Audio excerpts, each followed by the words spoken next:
Yo. Yeah. What's up? What's up, everyone? Team Adventurous. Mm-hmm. Hola.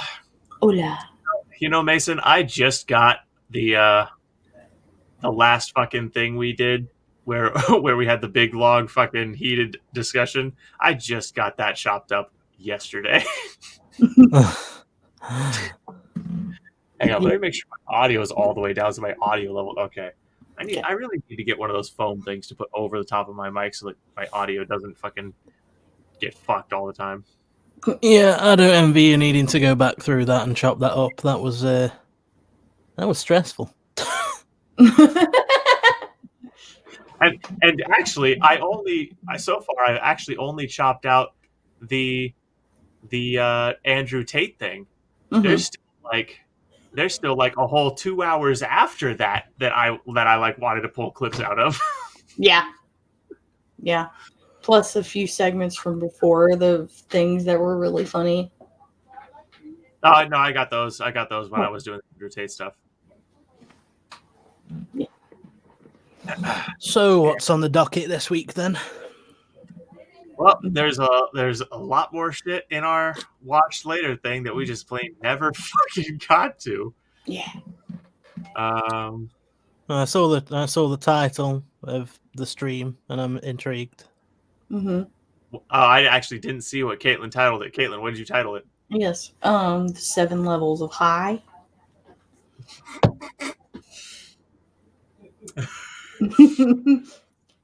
Okay, we'll start with that one then, because is that still on the watch later list? Yeah, it's on the watch later list. Because me and you watched that, but Mason's got to hear this. Yes, I just figured it was a discussion we were having. I didn't even realize it was a video. Well, that makes my system fucked then. Oh no! Well, I hope you didn't go too much by like the description that I actually wrote either. Oh no! I just went off the title. Okay. I may as well give you my levels then. That was utter nonsense. Yeah, I do want to hear your levels before we watch the video. Is not high, buzzed, relatively high, high, really high, too high, dead.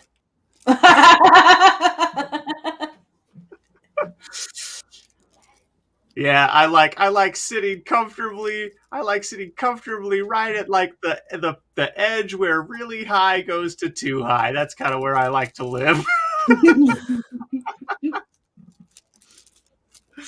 Oh, man. All right, share screen. Yeah. Alrighty. So I think I showed you some stuff from this channel a little bit, Mason. This channel is mostly true. You'll probably remember it when the guy's voice starts, but this guy, I really think this guy's pretty funny. So there are 7 levels. Ready? Yep.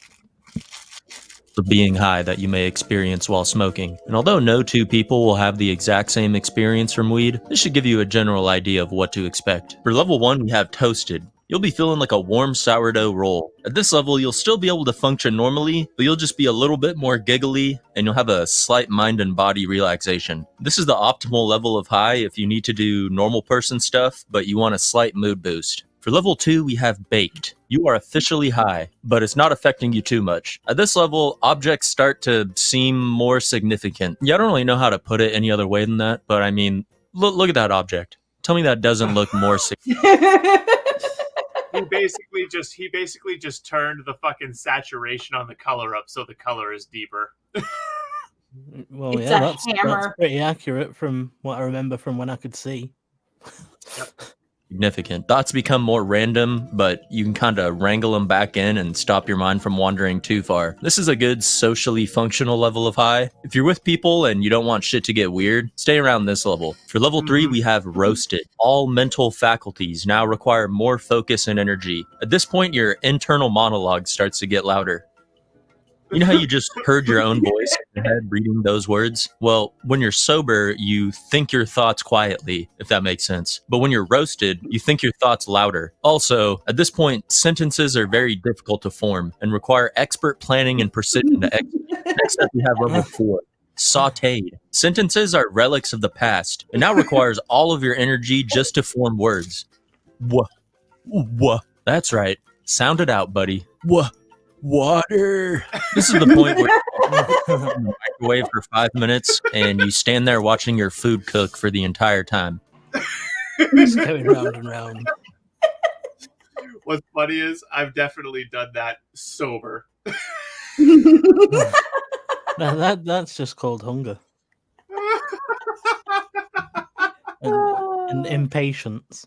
Oh. Yeah. I'll be opening the door like fucking 1 minute left. I'm like, it's gotta be done. I'd fucking stir it around, take a bite. No, I'm still cold. God damn it. Don't you know that a watch pot never boils, Zach? A wash pot never boiled? A watched pot never boils. Yeah. I understand what that turn of phrase means, but it's also just factually not true.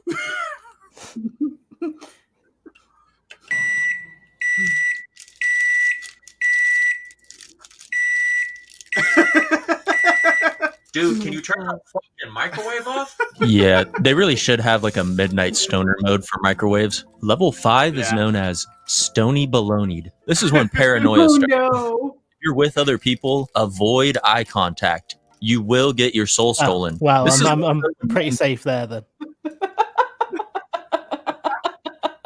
Yeah, Mason was like, I love getting high. I gotta get rid of these goddamn eyes. They're gonna steal my soul. Steal my soul.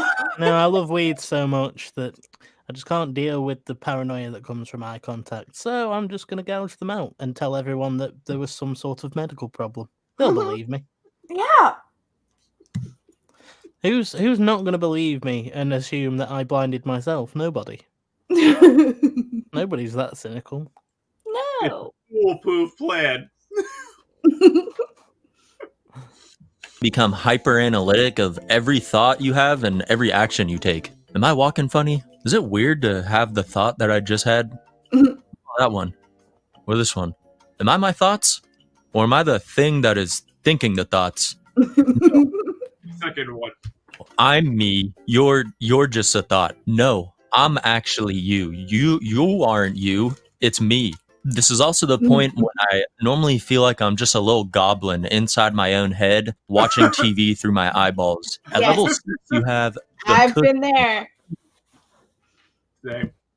Before you enter a kush coma, it can feel like your heart is about to beat out of your chest. At this stage, it's very common to experience weed paralysis, where you just kind of get so high that like you're stuck or you're frozen. I actually have a funny little story about this. One time my friend was throwing a party and we went out to the park next to his house to smoke weed, but he said he was going to take a few extra rips and that he would meet us back at his house in a few minutes, but he ended up getting too high and he just became frozen on that bench for like a few hours while the party just continued at his house. He wasn't even there for his own party. At some point he booted back up like a lagging 90s Dell computer and he was good as new. But sometimes you just need like a few hours on a bench alone at night before like you're ready to go back to a social situation.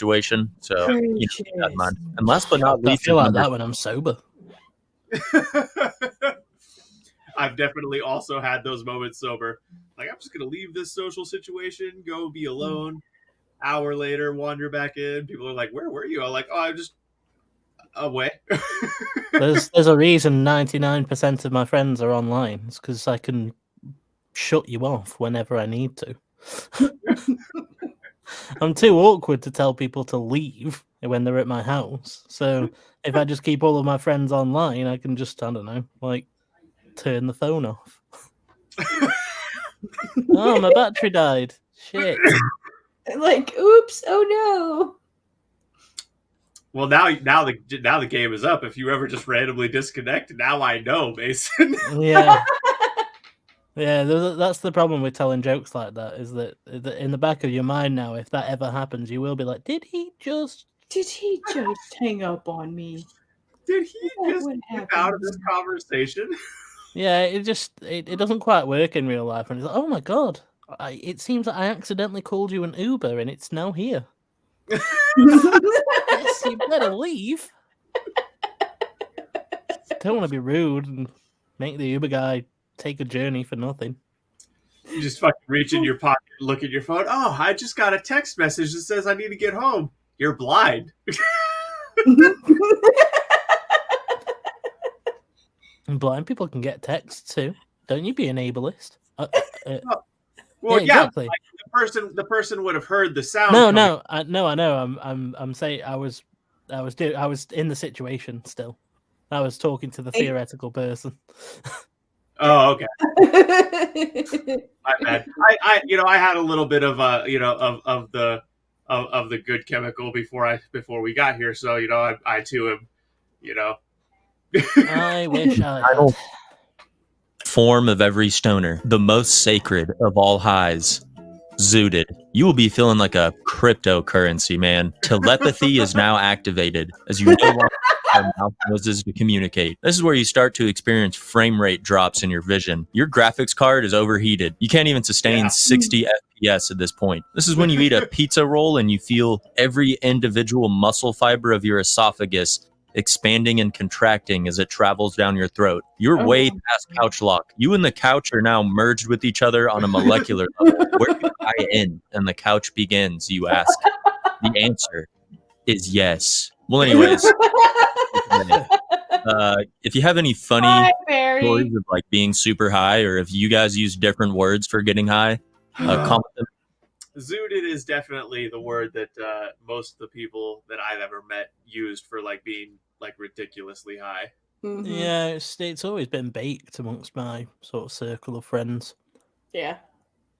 Yeah, I think the problem is with that sort of thing is that it's just like all experience. It's just so subjective. Like everyone experiences drunkenness and any form of intoxication differently. I can't say that a lot of those I don't really experience. I just get really chatty. Mm-hmm. I just once I get super baked, like tends to be after sort of my first one because we tend to have a huge one to start with. Mm-hmm. After that, that's when it's like this is a 20-minute episode and we're 2 minutes in, but we've been watching it for half an hour. Yep. Yeah. Because like every little line that gets said, it's like, oh, the delivery on that was good, or oh, that was funny, and then like, oh, actually, that just gave me this random conversation that we can now have, and we'll exhaust that conversation before we go back to the TV show. Okay, let's press play. 10 seconds later, that just prompted another thought, actually. Right. Yeah. Oh man. In a way, those are the best though, because human interaction better than TV always. Yeah. And sometimes you'll be watching and then it's like, oh, I just had the best idea ever. I remember Write it down.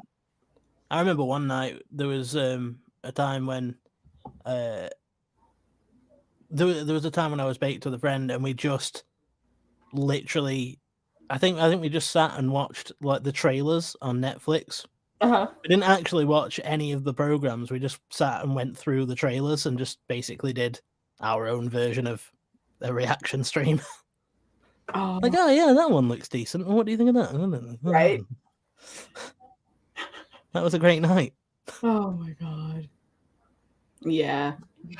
Welcome in, Barry. Hi, Barry. Yes. Okay, this one's gonna be low energy because I'm hot and I'm sort of coming down with the cold, so I'll do it, but it's gonna be low energy. Okay. Barry, you are awesome. Yeah, that was like on track with like some of the first ones you did. Yeah. It just got more ridiculous. The longer you've been doing it, it's just gotten more and more exaggerated. Yeah, I never expected it to end up being a thing. It was just when I first started doing it, it was like, right, well, I need something to do to acknowledge the audience when they show up. Yeah. And then I did it that first time, and it was like, right, so that's the thing that I'm going to have to do now, isn't it? But it just fits, though. Yeah. It just caught on. I agree. Keep chatting. Got to. Okay, so this next thing is from Sergeant Ducky. Mason, you know what life hacks are, right? Yeah. Okay. Caitlin, put it up on the screen, will you? Okie dokie. Oh wait, where did what? Oh, and so you have some How do you- context here. Barry's Oh, comments have were it. Oh no. yes. Hang on, just hang on, Caitlin. Barry says, when a woman's breasts struck a dude's face, cracking his teeth and jaw. Just random. Mm-hmm. Another random comment. Never Well, leave socks outside to dry. It will stink up the entirely neighborhood. oh yeah, the entirely of the neighborhood. The Yeah. entirely of Entirely of the neighborhood. not the entirety, but the entirely. Yeah, So- those breasts, they must be fake. Yeah. Right. To crack someone's teeth, they gotta be fake. Yeah. So for anyone who might be finding us or any of our new fans, Barry is from like way back in the day, Yes. relatively speaking, and this is normal. so just so you know that. He Barry is entirety normal. Yes. All right, Caitlin, throw it back up. There we go. Bleh. Bleh. Yeah. I'm not doing that. You said throw it back up. All right, you diddling little duckles, it's time once again to take a swing at the love plums of internet nonsense that is the funniest again to take What did that All man right, say? you diddling little duckles, it's time once again to take a swing at the love plums of internet nonsense that is the funny Getting mugged? Just say no. Your robber legally cannot take any of your possessions without you.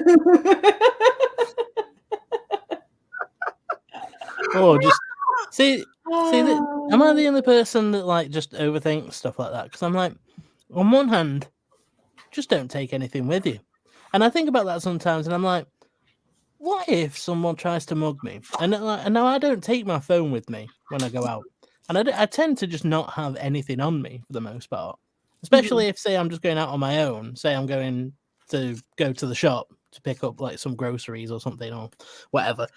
Yeah. The most I'll have on me is like, a couple of quid. And it's just like, what if someone mugs me and I don't have anything and that just pisses them off? Mm-hmm. At least if you have something to give them, Yeah. then that like satiates their need to take something. If the only thing they have to take is your life, then you're in a dangerous situation there. Yeah. I hear what you're saying there, and that's really just an asshole by asshole thing. Some of them, especially in your case, Mason, you're actually, in this way, you're kind of lucky because they would be able to notice that you're blind, and so they'd be like, oh, he can't give a description of me, and they just run off, most likely. But most people, being able to see them, they'd probably fuck you up a bit, at a minimum. Yeah. I think it's funny even if they did take my phone, my accessibility settings come with like a dock screen mode because obviously they know I don't need the screen to be on, so I can use the screen and it's still black, and it just makes me laugh that if they took it, they'd be like, it's some weird blind person phone that like speaks and doesn't have any like the screen doesn't work.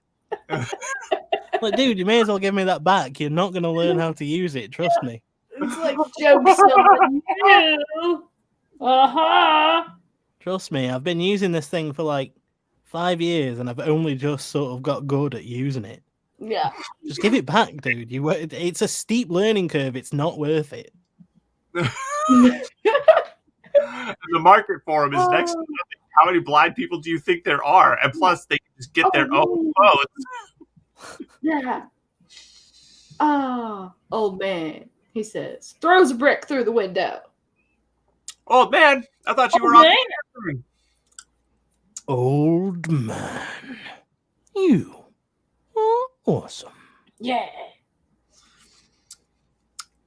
Old man was just off doing he was doing a listen with his audience. I'm not sure. I because they're all titled the same thing, old man. I'm assuming that it's like a series of videos you're watching. I have No, to. he just watches the same video over and over again. His audience is just doing hyper deep analysis of it. Right? They're all just suited and they don't notice. Yes. Well, I have a sense of deja vu, but I don't know why. Gotcha, old man. He says he wrapped up because his ear is bugging him. I'm sorry to hear that, bro. But thank you for stopping in. Anyone who watches this, Old Man Reacts does a lot of content over on his channel, Warhammer 40K, Star Wars, fucking SCPs. He's and some original content. He mostly does reaction content, but also does a lot of original content. That's actually how I found him. So I hope your ears get better soon, old man.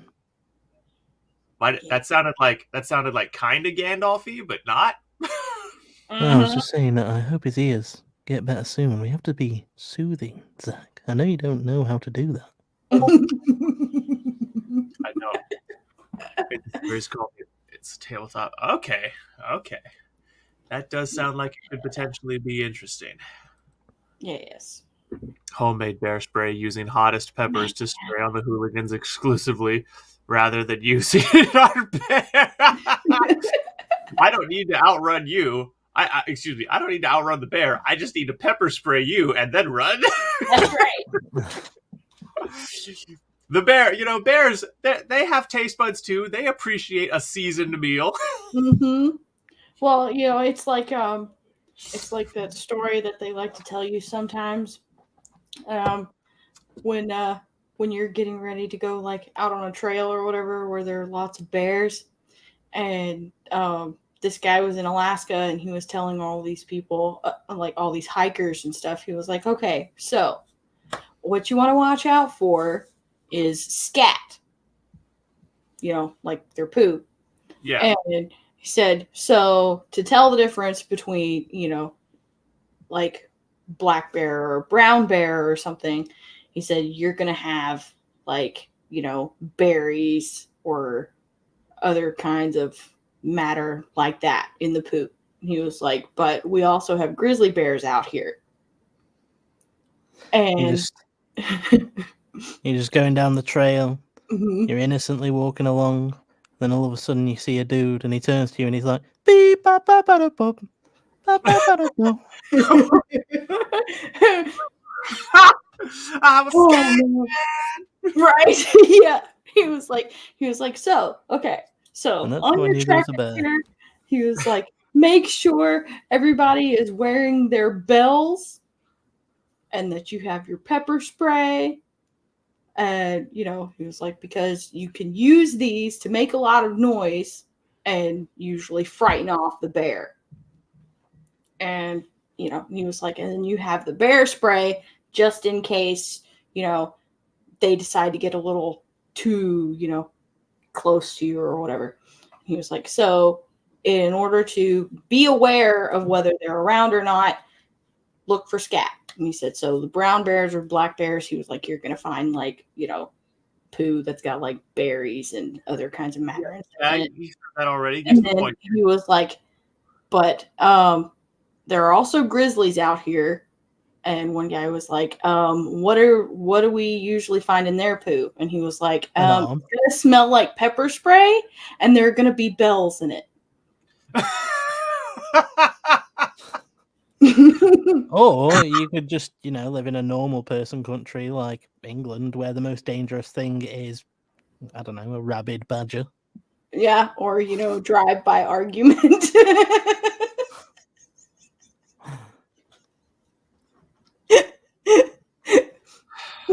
I'm so grateful to live on the landmass that I live in. I'm not patriotic, but I do like living on this bit of landmass. Yeah. There are no dangerous animals for the most part, and I like that. Right. And if we could just get rid of the wasps, then I'd feel better. Yeah. And for the most part, you guys don't have like stuff like tornadoes or whatever, except for that one time. We occasionally get something that they would refer to as like a hurricane gale force or something. Fuck knows. But throughout my life, there's been a handful of times where we've had like a really, really minor earthquake, and then like I've gone into school the next day and they're like, "Oh my god, did you notice?" And I'm like, "No, I slept right through it." Yeah. I was in my kitchen and my plates were shaking. Were they really? Were they? Because I bet you they weren't. Oh my god. I bet you slept right through it just like I did, but now you're just trying to piggyback off the earthquake. Right. To make yourself a little more interested, because your life is devoid of all meaning. All life is devoid of meaning. Oh, shut up. This is what the heat does to me, Zach. Yes. What? This is what the heat does to me, Zach. It imposes nihilism on me. Really dangerous life hacks. Yes, indeed, you heard me right. Welcome to YouTube. If you use profanities or humor in any kind of way, we'll take your livelihood and suppress your videos so far that an archaeologist couldn't find them. But if you want to teach a child how to poison themselves with bleach, we're okay with that. Just use some cheery music or something. Yes, welcome back to Life Hacks versus Life Lacks. I am really crap at naming videos. If you haven't seen my first one of these, the gist is some bonkers and dumb life hacks that in the real world are as useful. How to open a wine bottle if you don't have a corkscrew, and it's okay. They put a nail in the cork, and then used a fucking hammer to pry out the. Oh my god, that just is asking for a busted bottle. Yep. You don't combine alcohol and hammers. There's just not No. a. Did you hear about the one? Did you hear about the one recently? Lee was telling me about it, and I can't remember the specifics now. But there was a trend going around, maybe about trying to microwave something. I can't remember. But there was a channel that Lee watches. I think it might have been Anne Reardon, and she makes a lot of like myth busting videos. Yeah. And I think she made this video like debunking this like life hack thing because it's like straight up dangerous. Mm-hmm. And YouTube like took the video down because they were saying like the content was dangerous. So they're like taking her video down, but the videos of the actual people telling people how to do the life hack thing was like still being like heavily promoted. Well, yeah, because it's more marketable than telling people, "Hey, don't be stupid." And see, this is proof, everybody. This is proof that these big fucking institutions that love their censorship and try to control the marketplace of ideas do not have your best interest at heart. Yeah. Bleach, we're okay with that. Just use some cheery music or something. For the record, YouTube overlords, I'm sure you have I'm sure you have good intentions. Please don't nuke my channel. I bow at your feet and I swear everlasting loyalty, I promise. Oh my god.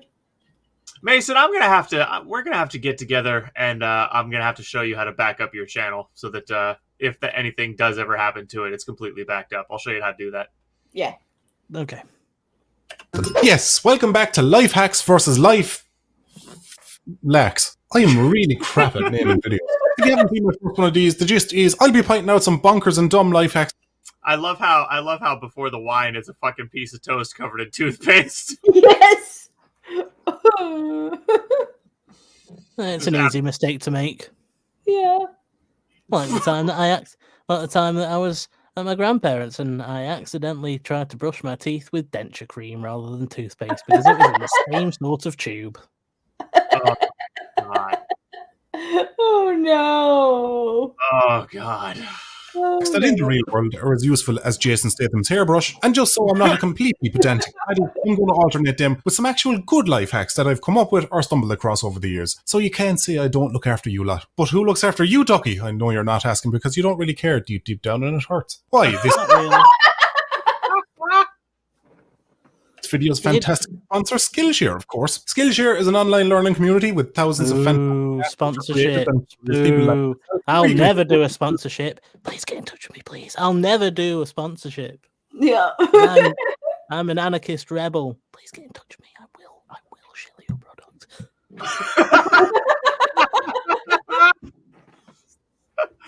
I love how that was like almost a sultry, seductive whisper. Yes. Yes. It was like borderline, like, oh yeah, you want me to advertise your stuff.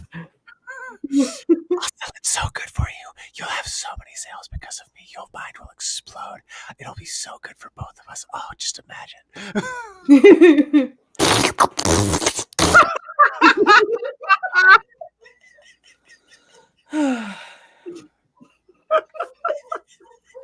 You've just always got to drag me down into the mire.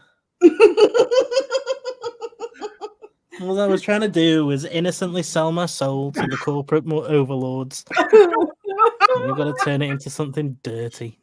Oh, we couldn't let you be taken by the Stephanie Mason.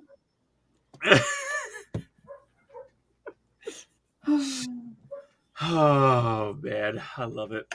Develop new interests, and dive down the rabbit hole of self-education. As I'm sure you lot already know, I'm a huge advocate of online learning. This glorious channel that you all know and love was built entirely on skills and advice I found by sleuthing through the internet. From the basics of how to edit a video and improve my writing, to some down-the-road learning, like how to get more views on my videos, or how to stop all those fangirls sucking on the windows of my house. I've just finished a fantastic Creatives by Thomas Frank, which attracted me because have you seen my uploads? How do you suck a window? I mean, it's not hard to suck a flat surface. You just get your lips nice and puckered. Mm-hmm. Sounds like you're speaking from experience there, so I'll take your word for it. How dare you? Aw, Barry, that's sweet of you. What did Barry say? He says pass his coffee around to everyone. Oh, that'd be, yeah, if I drank it.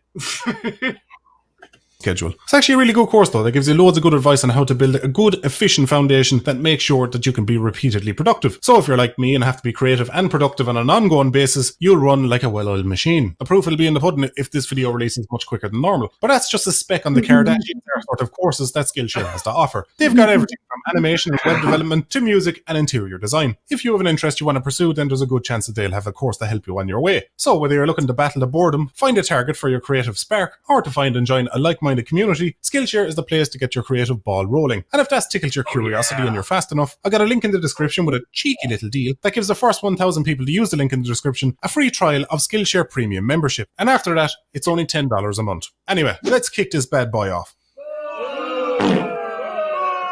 According to this one, the right way cupcake is to cut the bun part in two and use your newfound slice to top it to make a kind of cupcake sandwich of sorts. Okay, one. No, this isn't the right way to eat one. You are desecrating the sanctity of a cupcake if you do this. If cupcakes were supposed to be eaten like that, then they'd be sold like that. It's a cupcake, not IKEA furniture. Why would you expect there to be some assembly required? I feel like eating a cupcake like that is a fantastic way to guarantee you're going to blow a wad of buttercream frosting all over your pants when your biting down causes the frosting to squirt out like I'm a cupcake. You're a big burly man, and it's a Tuesday.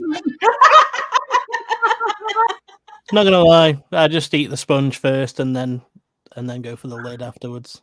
Yeah. Yep. Because I always save the frosting for last. Yeah. See, it depends on how much frosting is on there. If it's one of those things where they fucking top the frosting to high heaven, yeah, you kind of. Well, actually, usually what I do if they top the frosting to high heaven, I'll bite the top of the frosting, just clean off, and then eat the cupcake as normal. Yeah. I just can't be bothered with the sponge, so for the most part, I just eat that first to get it out of the way, and then And if I have more than one cupcake, I will do that on, say I have 3 of them, I'll eat the sponge off the 3 of them, and then have the 3 lids afterwards. Oh my god! Yep, it's like this way, everyone doesn't think I'm a psycho for the fact that I'm really just eating them for the frosting. Absolutely. Listen, if they just sold the lids, I would gladly buy them. Right. Yeah, if it was just the top. That's like that Seinfeld episode, Top of the Muffin. Uh-huh. Yep. Yeah. Man. Yeah, I'm not familiar with that. What? I'm not familiar with that. Oh, okay. So just to really, really sum it up, there was an episode where I can't remember which one of the friends, but one of the friends got involved with the baking business, and the dude, one of his popular items was his muffins, and people constantly commented about how they bought them because the muffin tops were just like the best thing they'd ever had. And so one of the friends in Seinfeld's group was like, "Why don't you just sell the muffin tops?" And the dude's like, "What?" And he's like, "Make the muffin and cut the top off and just sell that." And then the dude's like, well, what do I do with the rest of the muffin? And they're like, it doesn't matter. You can just sell the muffin top. And then, of course, typical sitcom bullshit ensues where there's like they're in this situation where they have these garbage bags on garbage bags full of muffin bottoms and nothing to do with them. The homeless shelter wouldn't fucking take them because it was insulting that homeless people didn't get a full muffin, and it was just bullshit. Oh my god! Well, I'm glad you told me about it because my brain was like, this could be a talk tube advert, and now I'm glad that you told me because now it can't be because it's already a thing. Well, I mean, it could in a way. I mean, I guess I don't know, but they did actually become a real thing for a little while. I can't remember if it was Hostess or Little Debbie, but somebody was selling just muffin tops for a little while. Oh my god! Yeah. Now I'm hungry.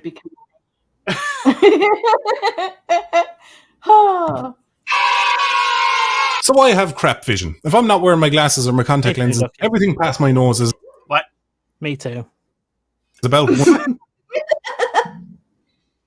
144p. So over the years, I've picked up little tricks that can help me cope with the little things. For instance, I'm in bed nice and comfy, probably thinking about Jessica Negri blowing the dandelions in the meadow.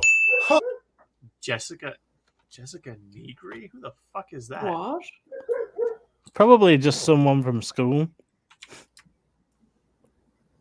Is it American? Oh, I've heard of this gal. She's like the most famous cosplayer ever. That's right. I actually find that less funny. Like the fact that it's an actual like well-known person, I find that less funny than if it was just like some random name that he'd made up. Yeah. Ah, yeah. I get a message on my phone. Thing is, the thought of reaching for my glasses, rubbing the tiredness out of my eyes and magnifying the brightness of my screen is a lot of effort I'm unwilling to give. And it also runs the risk of waking me up so much that I won't be able to instantly pass out again. I know, somebody call a starving African child and tell them about my plight. But the message on my phone might be important. Do I have to reach for my glasses, right? Wrong. Just take a screenshot of the message and zoom in on that image and you'll be able to read it with no problem at all. Doesn't matter how small something is on your screen, this works a treat. And also, while I have you, thank your girlfriend for sending me that tip.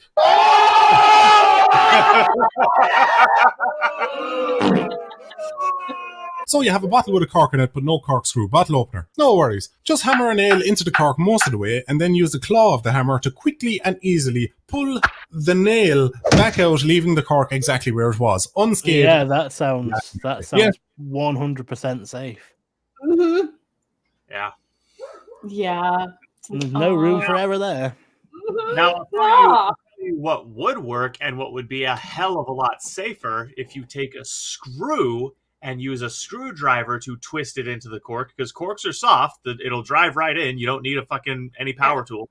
A hand-driven screwdriver to drive a screw in, and then you use a hammer to pry that out. Much safer. It actually might work. Right, yeah, because it functions more like a corkscrew would. Exactly. Or you smash the bottle into a jug, and then you pull the contents of the jug through a sieve, and there you go. The sieve will take out all the small pieces of glass, and you'll just be left with wine. Yeah, I'm not unless you. I'm not drinking any of that unless you run that bitch through a coffee filter. I really can't see why. I don't know what the problem is. Finickety bitch. Caitlin, I think Mason's trying to kill me. A bit of glass in your throat won't kill you. Pussy. Today's society, they're all so weak. Like they're pansies. Because they don't want to, ingest glass. We would wake up and eat busted glass for breakfast. Strong. So this is why the appendix is dying out.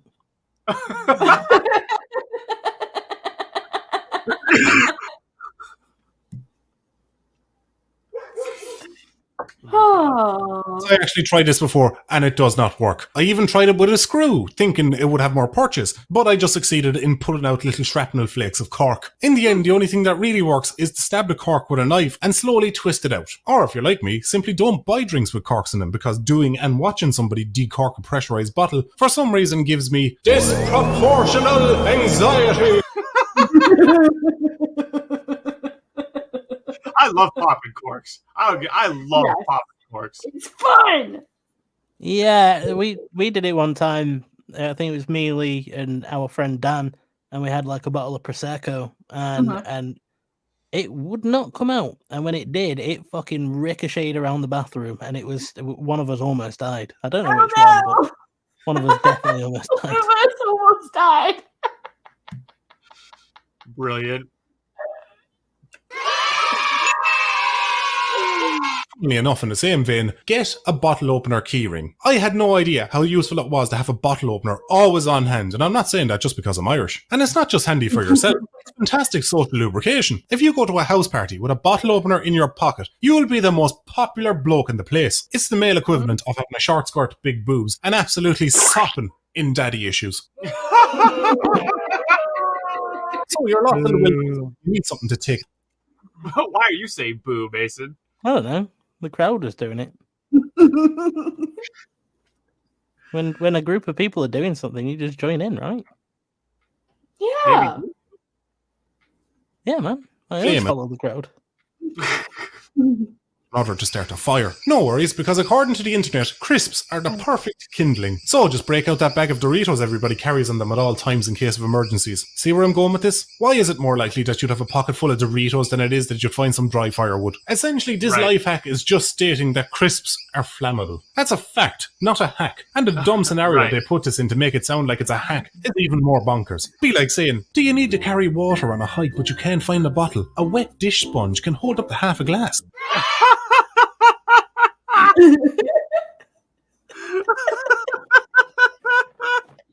Or just carry it in your mouth.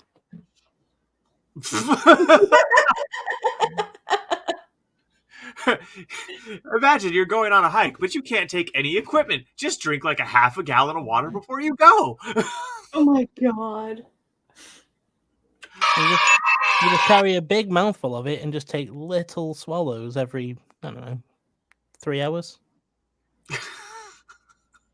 I'm here to tell you firsthand that you cannot do that. It just gradually trickles down your throat whether you want to or not.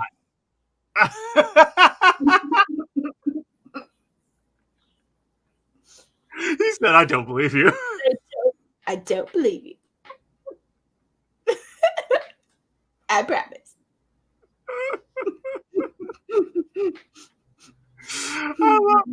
Just I don't believe you. Like, no. This one's for all my antisocial brothers and sisters out there who hate long, arduous, and more often than not, boring conversations on the phone. Next time somebody calls you and you suspect that they're going to drone on too long, answer the phone by saying this. Hi, real quick before you say anything, my phone's about to go dead. That way, as soon as you're over the conversation, you can just hang up and you won't be perceived as rude.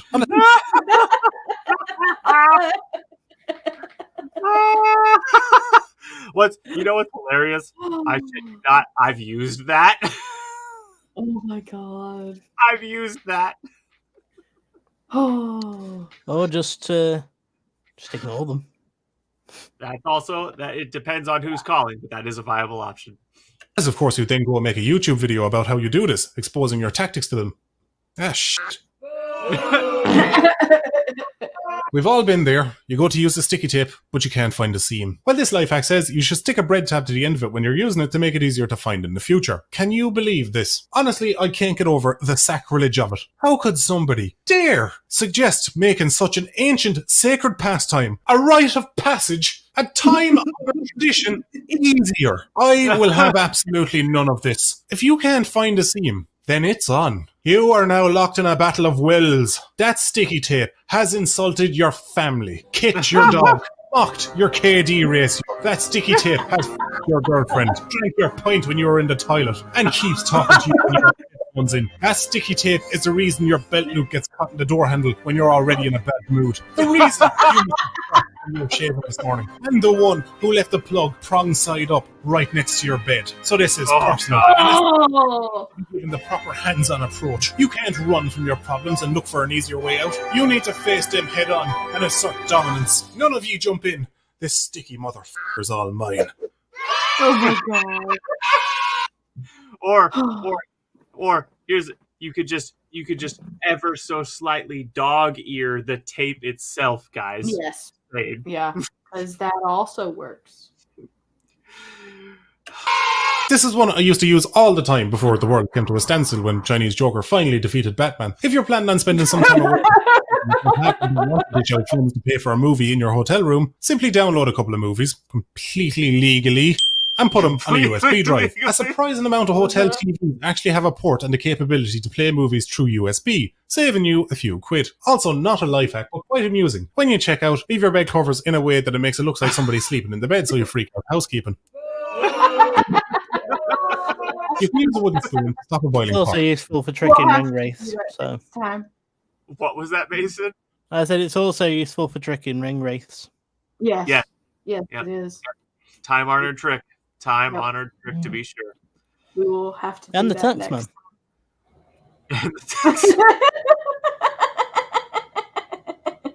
Is that a Robin Hood reference? No. Okay. Not that I'm aware of, anyway. It might be an accidental one. Okay, the amount of times I've come across this on the internet is insane. So I think I'm going to have to enlist the help of Real World Ducky. So, Real World Ducky, does it work? Yep. Well then, dear. Just a fucking pan spilling over most ridiculously. Oh my god. It's like, yeah, that does not work, people. That does not work.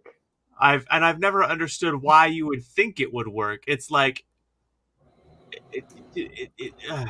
Confirmation bias, because a couple of times, like with my brothers, okay, they were like, it does work, and would do the thing, and then would leave the pot there and leave the room, and then it would just do it anyway. And it's like, no, it does not work. You have to actually mess with the temperature.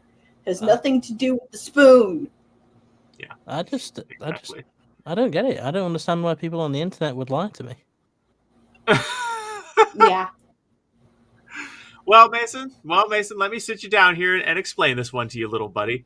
Sometimes it's because they simply don't know any better. They're stupid. They're ignorant. That it's simple as that. They don't know that they're misleading you. So, while it's not necessarily, while they're not necessarily malicious, they are untrustworthy. Then there's the other group of people who know they're misleading you, and they're doing it entirely for their own benefit. And those people deserve to get kicked in the balls until dead. I don't believe that people would do that. And they're really smart because they're using the internet, and only smart people can use the internet. I just don't understand why they would waste their time lying to you. Clearly, if they've said it online, it's true. Right. My brain is not in the right mode to continue on with this bit, even though normally I would love to. What bit? So what are you talking about? I'm so confused right now. He's like, bit? We're doing a bit?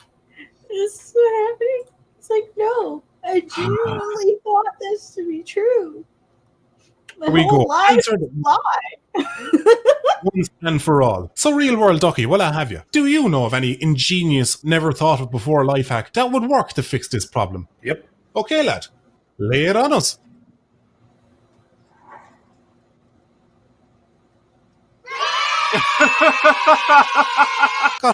Except that sucks too, because then only one half of the pot is hot, and so you have one side of the fucking thing that cooks faster than the other. So if you're making a dish that has any level of delicacy to how it's properly cooked, that's gonna fuck it up.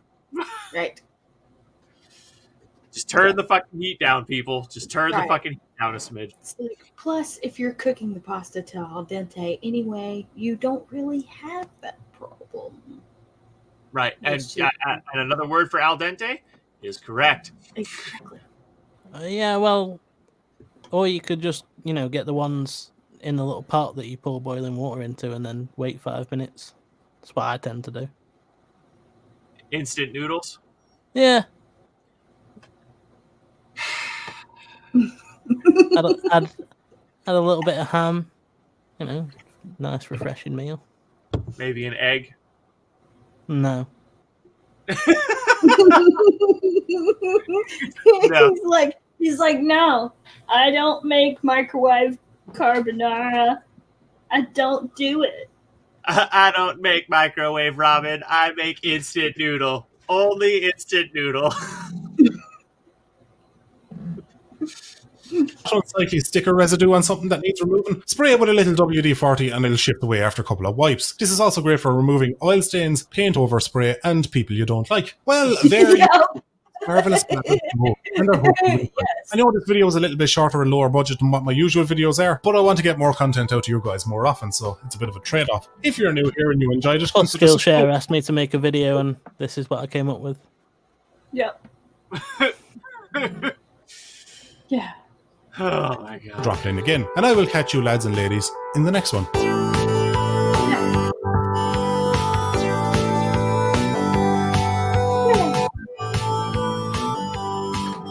Oh my god. What?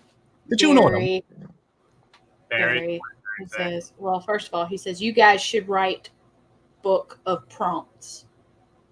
Like writing prompts? Yeah, we could do that. Yeah. Is that like Game of Thrones? Book of prompts. Book of prompts. It's a religious text. The book of prompts. The book of prompts. Yes. Things you must do. Mason is packing an Uzi. Non-stop random shit, folks. Non-stop random shit. Every fucking time. You really don't want to see the results of me doing a drive-by, Barry. Yeah. It's They're like, blindness plus you're shooting out the wrong side! The window's not open, Mason. It is now. Blindness plus automatic weapons just brings a whole new meaning to pray and spray. Yeah. It's spray and pray, but that's okay. No, it's not. Yes, it is. You have to pray first, because otherwise, how else is God gonna know who you want to shoot? Well, also you have to pray to the gun in order to get it to shoot. Listen, motherfuckers. This is an Americanism, and the fucking term is spray and pray. God damn it! Yeah, but because I said it on the internet, so it's clearly true. If it were 40K, wouldn't it be pray and spray? Because you have to pray to the gun. Yeah, but at that point, it's no longer an Americanism because America ceased to exist like 39 millennia ago. Finally. Fuck you, Mason.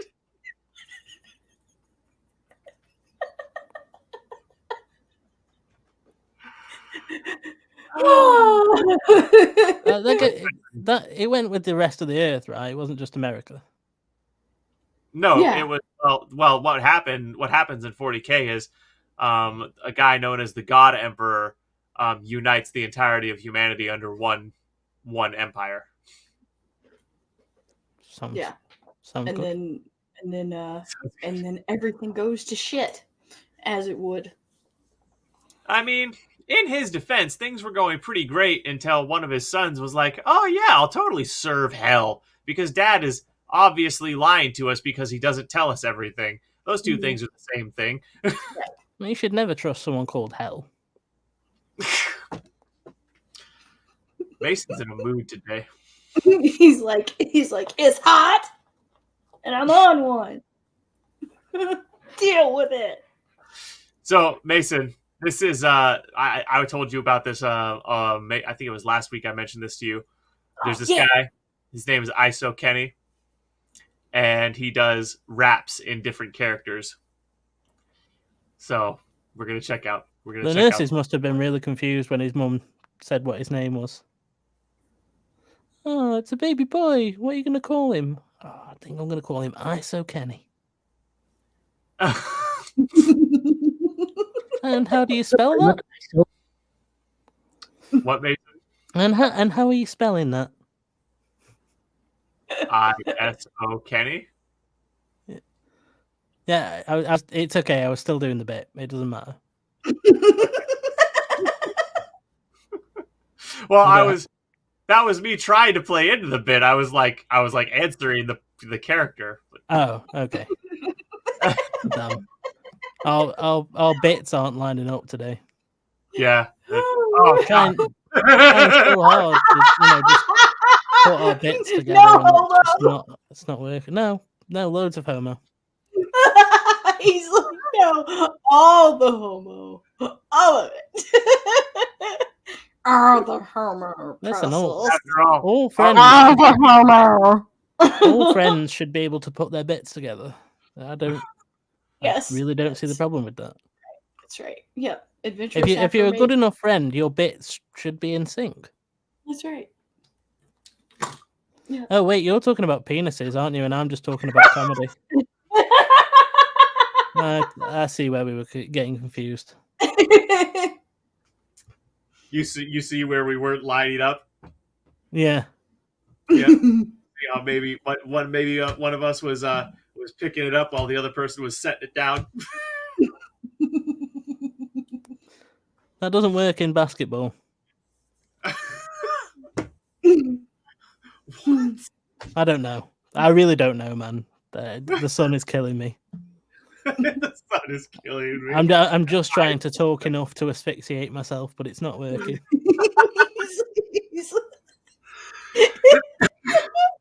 Oh my god. You're Mr. Fun. Yo. And we only getting started, nothing's ever done. Yo. You shall indubitably subscribe to me this instant. Thank you. Thank you. I'm much obliged to obliterate this beat. Okay, so the video is captioned when your homie from the 1800s gets in the studio. Thank you. I'm much obliged to obliterate this beat and take matters into my own hands. I have a lot to say, you know? But hold on. I will go crazy. I did not rob him, I politely took his cash. Felt like his birthday, the way his head was bashed. From the 1800s where my brethren blow our trumpets. When we see an up, that's a signal we can dump it. I must bring out the heat. I live what I say, he type writes. But I know when I side up to his chariot, I will knock out his sight like, oh, no guns allowed. That's fine, I really fight. I'll turn his face into a punching bag. Left with a right. I told them to Oh my god. Thoughts, Mason? Oh. That last line was funny. Right. I'll turn his face into a punching bag. For the left, for the right. Okay. Yeah. No, okay. No, so 1 second. Let me just pull myself together so that I can actually legit give some sort of feedback here and not just be a lazy asshole the whole time. No, I like that he's embodying the character and actually, using mostly period accurate language. Oh my god, this is so hard. My brain just won't fire up, man.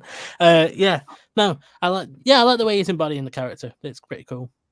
Oh, and what's great is we've literally only gotten started. There's 25 minutes of this. We might not do it all, but there's some characters he does so much better. So this next one is when the African kid gets in the studio. Oh. With me, I will kill these beats like I kill my goats. If you don't believe me, watch. Their hand I don't use fear. Try me, but don't you dare. My tribe don't show no fear.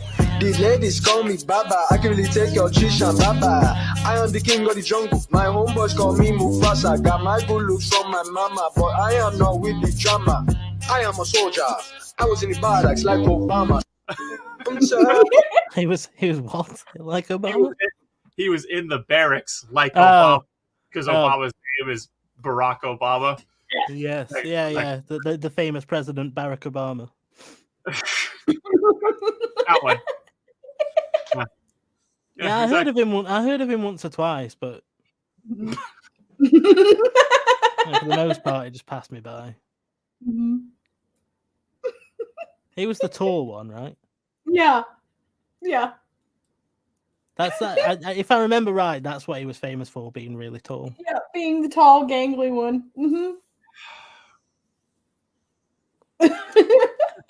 This next one is when the quiet kid gets in the studio.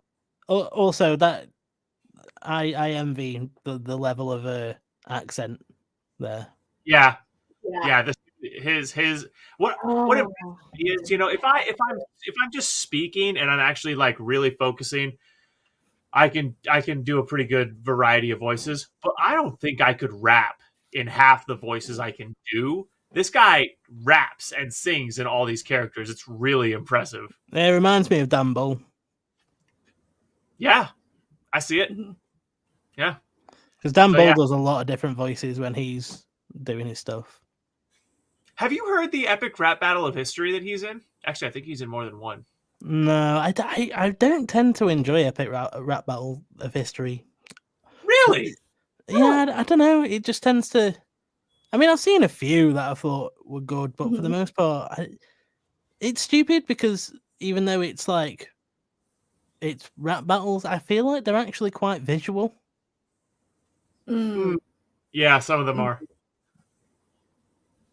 Which is surprising considering it's a language-based joke. But right.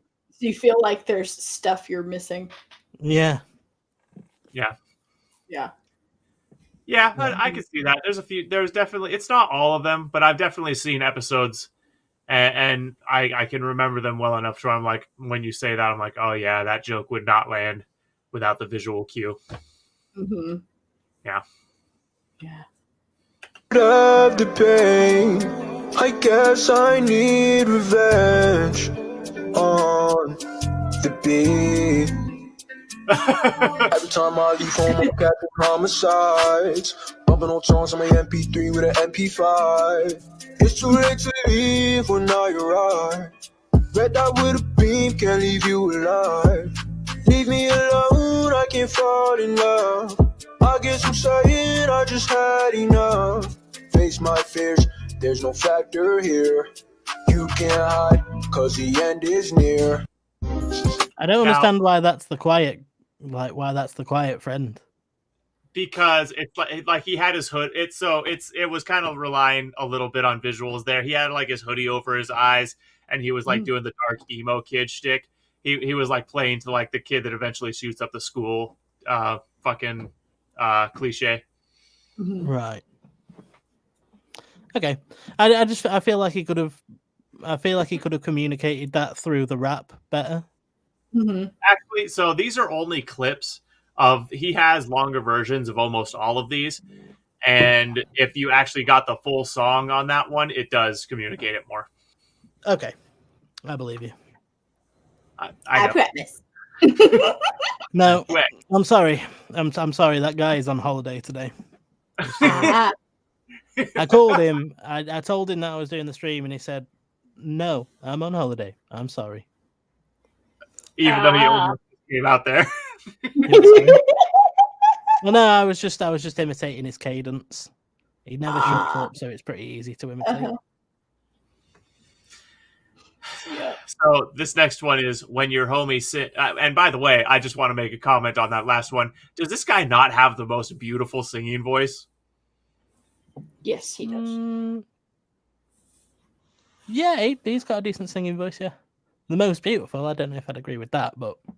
I really think there's something like ruggedly beautiful about it. Like it's like rough and basso enough to where it's distinctly masculine, but it's very melodic, and he holds tone and key really well. I think he sings really well. I really do. And the difference we got between like the first two and then when he did, when the quiet kid thing. Oh yeah, they're all entirely different. Yeah. There's definitely a lot of range there, which I appreciate. Like I say, I wasn't trying to play down his talent. I think he's got a really good voice. I was just saying not the most beautiful. Oh yeah, I understand. Because he doesn't have my singing voice, so Yeah. Oh, Blackberry, ram, got an old Blackberry, ram, lamb. Yeah, that'd be funny if it wasn't for the fact that it was 10 years ago, and I've actually learned how to use my voice these days. I didn't know. You never told me that you continued actually trying to learn to sing after your fucking what is it, university for you? No, it was college. But like these days, kids have to stay in school until 18, or they have to go to sixth form. But so between school and university, we have what we call college, which is just about 2 years. And that was during that time. So I would have been, it would have been more than 10 years ago, because I'd have been 17, if that, at the time. But learning to sing, I never got official lessons. I just learned through the art of imitation. And that was one of the problems that I had when I was convinced that I was good enough to be a vocalist, which I'm not under those illusions these days. It was just, I never had the confidence to say to the people that I was in the bands with, hey, this doesn't suit my voice. We're not doing it in the right key, or, this style of song that we're trying to do, it doesn't suit my voice. And that's all I needed to do. And these days, if I was in a band, I know that I'd be like, hey, we should probably try and switch this up a bit, and maybe not try to just imitate the original style of the song. And so that I don't have to push my voice up into a key that I'm totally not comfortable with. Right. Because back then I was really convinced that it was, I was a big Muse fan and stuff, and I was like, oh yeah, I want to be able to hit those high notes. Whereas in these days, I'm like, I actually quite enjoy singing in a lower tone. Yeah, it'd be cool. I agree with you. It'd be cool to be able to hit those highs, but there's a lot of really good songs, and I mean, there's a lot of beautiful things you can do in lower keys and lower tones. I agree. I had the same problem. That's why I got kicked out of the band I was in for I don't know, I was in the band for 3 months, and eventually I just couldn't hit power highs. So the guy was it was his band. He was like, dude, you gotta go. I'm like, oh, thanks. I've been driving half an hour one way for 3 months every weekend, and you just at least you didn't get ghosted like I did when I was in that stupid pop punk band. Oh Jesus, that was the most ridiculous thing, man. The first time I showed up for a band practice, I got there and they were like, so I think we're going to try and cover All the Small Things by Blink-182. Can you sing that? And I was like, yeah, sure, no problem. Launched into it, knew all the words, because everyone knows the fucking words to All the Small Things. And they legit, unironically told me, no, you're singing it too well. We want you to sing it worse, so that it sounds more like Blink-182. And I was like, I what? God. Yeah. And what's the point in doing a cover if you're not going to actually change something? I've never understood that. Unless you're a tribute band, why do that? All the small things. God damn it! Now True care, truth brings. I'll take by the stairs. Surprises me, know she cares. Surprises let me know she cares. Say it on so. I will not go. Turn the lights off. Carry me home. La la la la la la la la la la la la la la la la. They were. That was a bad band, man. There was a song that we did, and I can't really remember it now. Luckily, my brain seems to have deleted it. But there was the start of the song had this riff, and it was just 100% a rip off of another Blink-182 song, and it was just note for note was just an utter rip off, and it's oh my god, wow. But it was just one of them. It's oh, we're a punk band, so we have to play badly. Yeah, that's so dumb. It's so stupid. It's don't get me wrong. I love punk. I really do, and I will listen to shit punk because it's just there's something about it to me that's just awesome. Yeah. But at the same time, you don't have to be shit just so you can be punk. Punk is about the attitude, like not the playing badly. Yeah. Right. I will never understand the appeal of like the Ramones. It's like I can't understand 90% of what your vocalist is saying, and you're fucking there's almost no rhythm or structure to you're basically banging on your fucking instruments wildly like animals. I will never understand the appeal of the Ramones. But see, there was a reason for that with the vocalization, though. Why? So the thought was during early punk, the reason that they made it so unintelligible with the vocals was so that the people buying the albums would have to read the lyrics, so that they would go and read it and take in the message of what they were actually trying to convey, rather than just learning the words and singing them. Interesting. Like, yeah, is that pretentious? Yeah, fuck yeah, it is. But it's also kind of awesome and like, well, it's just one of those things. It's one of those little facts that I have in the back of my brain that when people are like, I don't even understand what punk bands are saying, it's like, yeah, there's a reason for that. I'm not saying that makes it good. I'm just saying that's why they do it. But there is a here's the thing though. I really do, now that I know that there's a reason for it, that I actually respect it. Like, I still don't think it's good music, but now I do respect the decision because there's actually a thought process. And I will, you can do something that's dumb, but if you have a well thought out reason for it, I respect that more than someone who's just doing something because that's what they've always done, kind of thing. Yeah, exactly. I was a huge Rise Against fan back in the day. I love Rise Against. I remember listening to Black Flag at one point as well, and I was listening to Nervous Breakdown, and it's just so stupid. My mum actually come up to my room and asked me if I was okay. Wow. I'm just up there rocking out like, I'm about to have a nervous breakdown. My head really hurts. She comes up like, Mason, are you okay? There's nothing you need to talk to me about, is there not? No, Mom, just go away. I'm just rebelling against the system that you helped create, by the way. Ugh. All I want is a Pepsi, and she wouldn't give it to me. I just wanted a Pepsi. Just one Pepsi. That song is burned into my memory from playing Tony Hawk's American Wasteland too much. Yeah, see, I was exposed to it on Guitar Hero. Oh, I didn't even know that was on Guitar Hero. Yep, it's on one of Guitar Heroes. God damn, I would still play Tony Hawk's American Wasteland now if I could still see. That game was fucking awesome. Yeah. Well, the one bit where you have to do all the tricks on the ramp that's like a dinosaur head, and by the end of it, you've like loosened the dinosaur head and it falls and like crushes a load of like vegetarian protesters. Oh, so, because they're like blocking off like the path that will let you go to like the next location of the game. Uh-huh.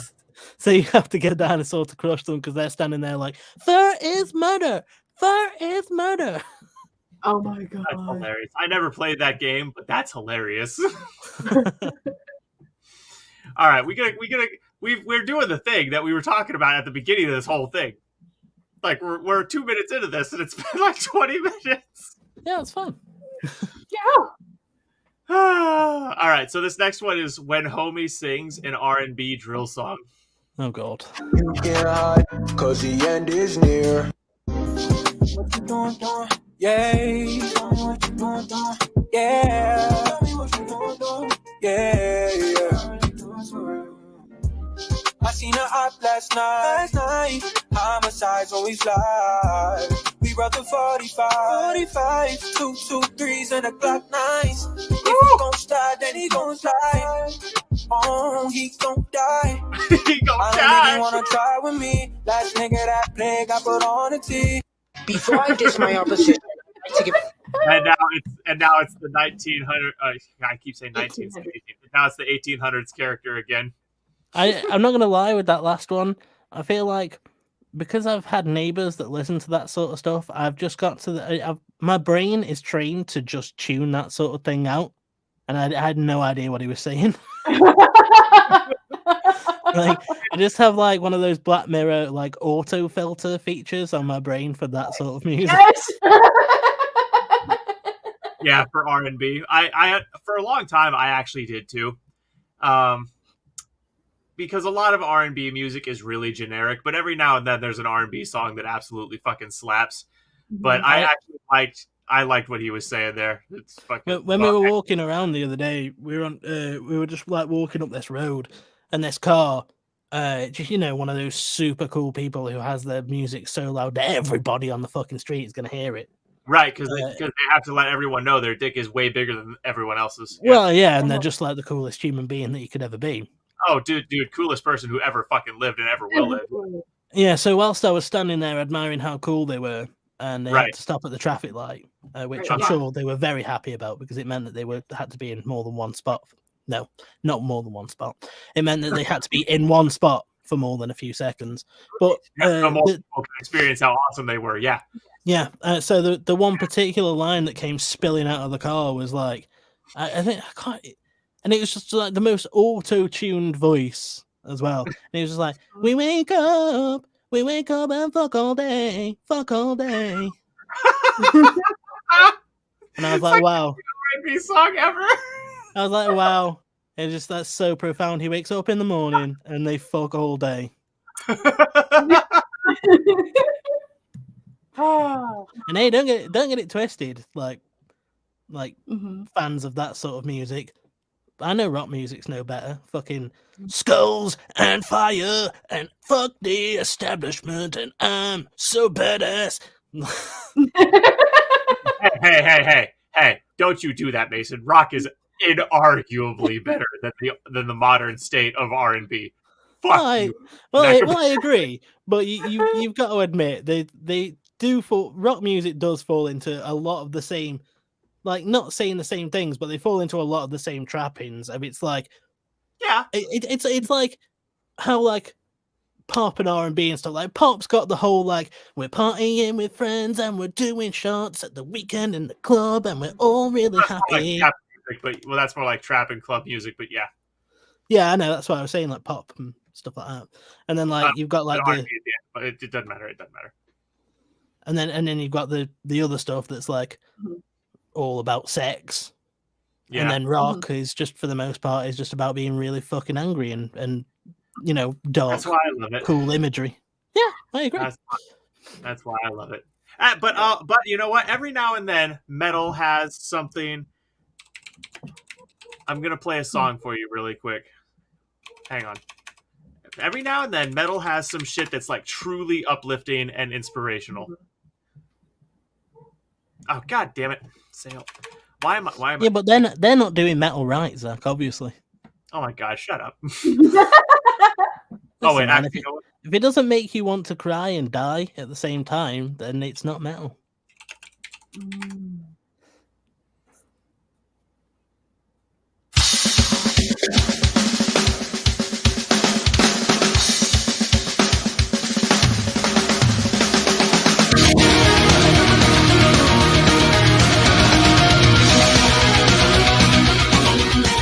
Very piratey. Yeah. What, Mason? Very piratey. How'd you know it was piratey, Mason? Because it sounds like I'm sailing the sea. Well, it's just got that pirate metal style. Yeah. I love it because the song is Master Plan, Sail On. Just wait until the lyrics start.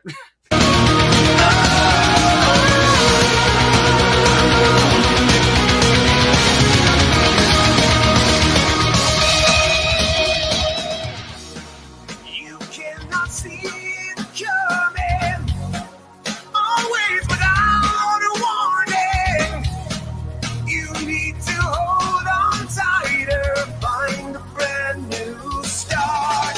Yeah, high on the wire, they taunted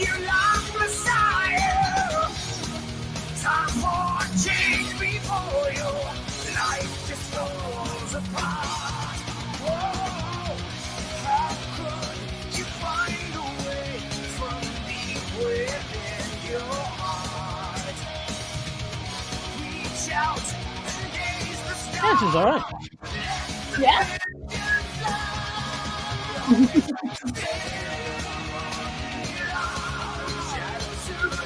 Fucking love this song. Yeah. This song is legitimately one of the greatest fucking songs I've ever heard. I don't give a fuck. It's so Awesome. It's really easy to tell what type of metal you're listening to just from the intro, like, because if you that sort of metal, like, you know, like the piratey sort of one, you always know. And then if you're listening to something like, I don't know, you know, like medieval metal, you know, like Sabaton and stuff like that. That's always like instantly recognizable. You know, as soon as it starts, and it's going to be like one of those ones where it's like, marching across the field, swinging my blade. Right. Yeah. I'm not gonna lie to you, Mason. I think your palette is a bit more fucking varied than mine, because I kind of know what you're talking about, but at the same time, I kind of don't. Like, just by the intro of this, I wouldn't. When I first heard this, I had no idea it was gonna be like a saline kind of. I really didn't, and I still don't really hear that in the music itself. This just sounds like good, epic metal to me. Like this. Yeah, is what I wouldn't know how to explain it. It's that melody. It's got like a seafaring sort of melody to it. I mean, I'm not saying you're wrong. I'm just saying I don't. Oh yeah. Yeah.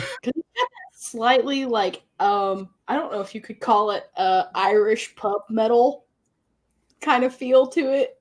Yeah, a bit Celtic-y. Yeah, I can see where you're coming from. Yeah. I can see that more than the saline thing. Yeah. But that's because mostly in like Irish pub metal, though, they play a lot of piratey sounding sort of stuff because it's mostly drinking songs. So. Well, I think what gives it away with this sort of thing, so that beginning bit, the riff that they're playing to me just sounds like it could be played on like a flute or something. Yeah, a fife. And then that's that's the sort of thing that gives it away. Mm-hmm. It's fucking humid. It's not even hot. It's just humid. Oh no! I'm fucking pouring with sweat at the minute. It's terrible. Yeah, dude. Yeah, same. My pits are starting to drip. I had to Come fucking on, take summer. Be over. Be over. All right, so the 1800s guy is back for this next one. I don't think you wanna try with me. Last nigga that play got put on a tee. Before I diss my opposition, I'd like to give a special thanks to Iconic Mars for keeping my vocals crispier than ever. As I proceed, madness begins. Harry got hit with a stick. Guess he didn't have any style. Theodore ran too quick, running for miles and miles. Billy Boy doesn't want smoke. One wrong move and he might get poked. Rifles and pistols are what I told. Could you not tell it was murder I wrote? Got a lot of things to get off of my chest. William stitched, so I had to make a play. Took him off the board, I ain't took him out dressed. If you're an up, then get out my way. Got a new horse, I just said that to flex. I'm on top, better pay your respects. With one shot, I took out 4. Isn't it crazy how things connect? With one shot, I took out 4. Is it crazy how things connect? Yeah, I think that's my favorite character. Yeah.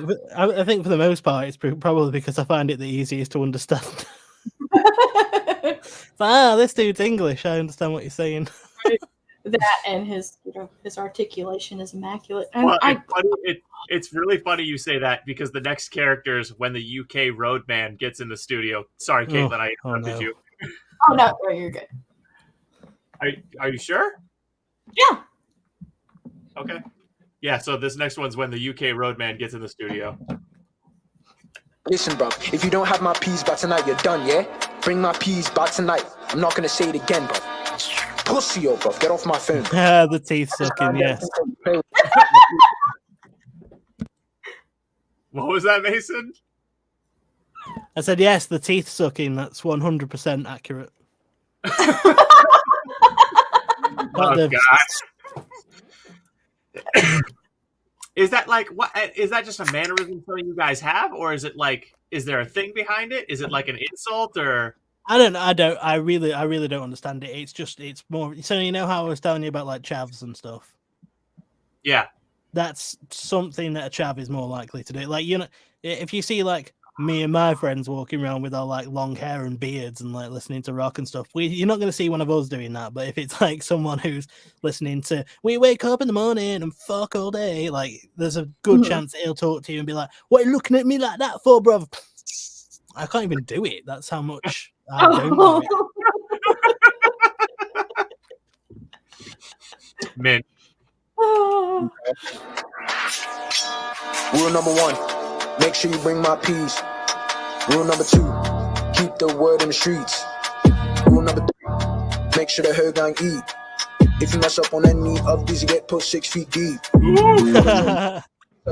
Roadman, don't call me regular. My hands we don't make friends, don't get gassed up, you'll turn to a nebula. Yeah, it could get sneaky. This Drake got a shoe that can leave you leaky. Make you dance like Kiki. Can't run it for me, I got Hitman weekly. I was shopping at the bando, moving that weight, yeah, the food and stuff. It's supposed to be. I like that when he said bando. I like that he actually that was like a legit UK back like O at the end. Yeah, this like I said, this dude knows nailed that accent. Yeah. Hang on, I'm gonna get you like a full one of these things so you can see like some of the absolute brilliance of a few of these.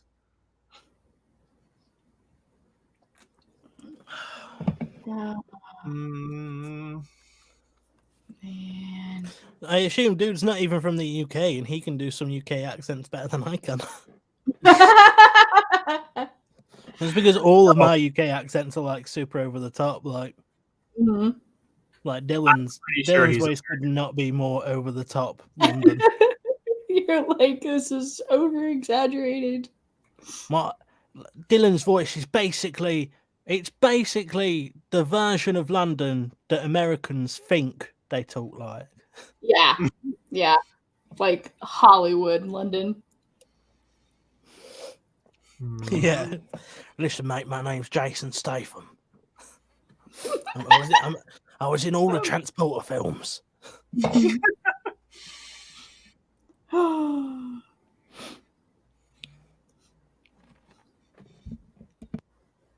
my god. And then occasionally I can do like a Liverpool accent, but it's not easy. And I can't keep it up for long. Yeah. All right. I love this one. This is when the gamer gets in the studio. Listen to the part with ISO. If you don't, you'll miss the fun. Yeah. And we only getting started, nothing's ever done. Yeah. You shall indubitably subscribe to me this instant. Thank you. Yo, look at this camper right here. Snipe him. He out the game. Send me to the lobby. DJ's in the chat, yo. I gotta get off. I'm about to record anyway, alright? Yo, peace. I'ma send him out the game. He chillin' in the lobby. He was camping anyway. Ain't hurting anybody. Level up in every way. Shower every other day. Don't care what my mom. Level up in every way. Shower every other day. Brilliant. I've been drinking nothing but the bull for like 4 nights. Playing League of Legends with the day one homies. Or playing Minecraft when they really get lonely. Can you survive a Call of Duty lobby full of rednecks? Did you ever have to use earbuds as a headset? That's a struggle that I faced, bro. It wasn't easy, I just had to be great, bro. I've been prestiging, put the team up on my back again. I cannot be panicking. Skywalking on these haters like my name is Anakin. Search and destroy it my way. Making some noise in the party all day. When I bought my first mic, I fell in love. When the clock hits 3 a.m., we turning up, never down, we going up. I don't need to hit the club, I'm just chilling with the boys and all we do is taking dubs. I'ma send him out the game, he chilling in the lobby, he was camping anyway. Ain't hurting anybody, level up in every way. Shower every other day, don't care what my mama say. Staying up, Don't care what my mama say. Are a sore sight. I've been drinking nothing but the bull for like 4 nights. Playing League of Legends with the day one homies. Or playing Minecraft when they really get lonely. Oh Yeah. my god. I just love the way this dude puts together bars.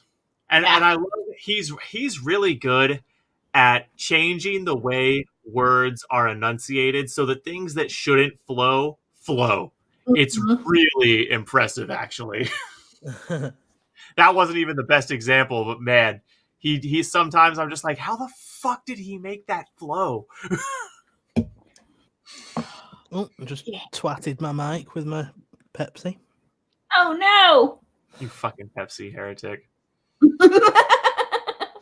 Oh, sorry, I was just trying to pluck up the effort to care about what you just said. It's not working though. No. Cool. So, have you ever heard of this channel called Cracked, Mason? Yeah, I think so. Okay. If streaming services were honest ads. Yes. Fuck you, Cracked. What? I'm just saying, fuck you. That's just one more idea off the table. Yeah. Aww. Just because someone else has done it doesn't mean you can't do it. It does.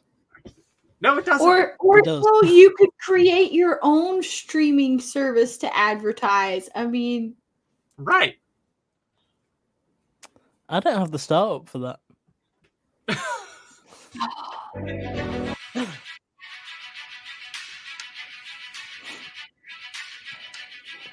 So do you want to watch Cop Doctors or Doctor Cops or Copter Docs or...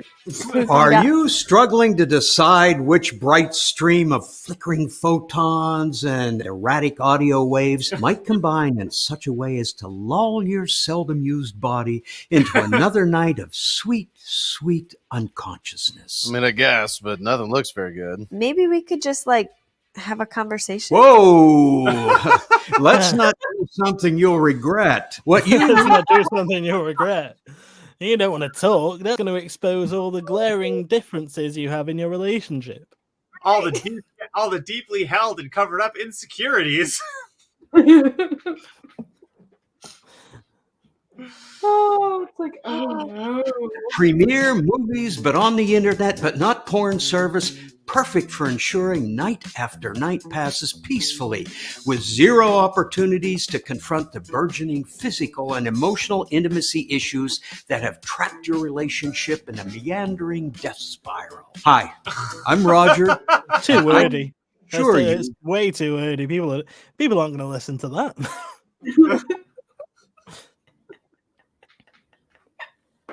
Hortflix has thousands of viewing options, a handful of which are kind of good, from old shows that won't allow you to capture your youth, no matter how loudly you laugh to yourself through the shared wall of your apartment, to new films featuring only the most cash-grabbing stars, most forgettable plots, and most passively competent production values. Hortflix has everything a person needs to role-play somebody, somewhere, caring about their existence. Well, we already pay for other streaming services. Like so many streaming services. That's because other shittier services like Jordan Plus or Breeding Max lure viewers with some must-see show. And then before you can look up, you're 7 seasons deep into some Belarusian soap opera because you were too lazy to stop their aggressive autoplay feature. But only Hortflix is both a popular...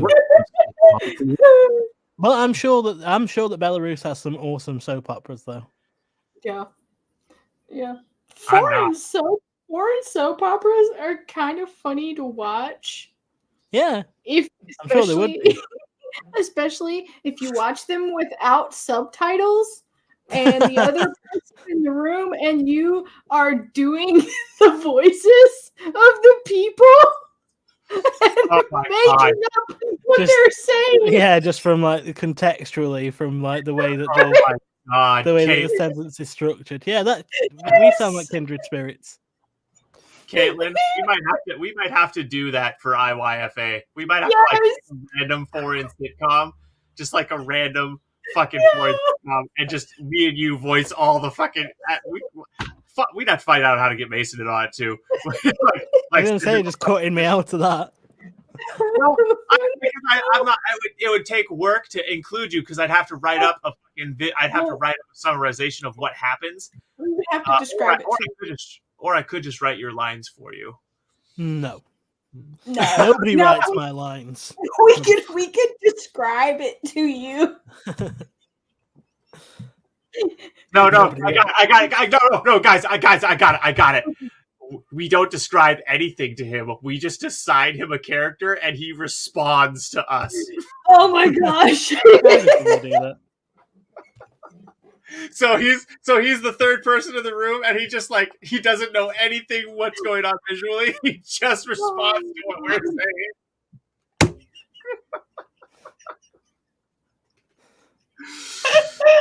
Adventurous improv. Oh, adventurous. Oh my god. We're gonna have to do this. It has to happen. When you could still get out of bed without audibly groaning, and a brand new prestige drama about the most recent Silicon Valley scandal called Apptastrophe, or the stupid. Doesn't it? Don't look at the reviews, and make sure to really soak in the first 2 seasons we'll make before abruptly canceling it once the creative talent starts asking for more money. But what makes Hortflix different? Like, do you have cool indie stuff? Initially, yes. We'll include some art house crap with some decent titties thrown in, alongside 12 dozen 90s movies starring with some decent titties. Not even good ones, just passable. Not even the high quality knockers, just the decent titties.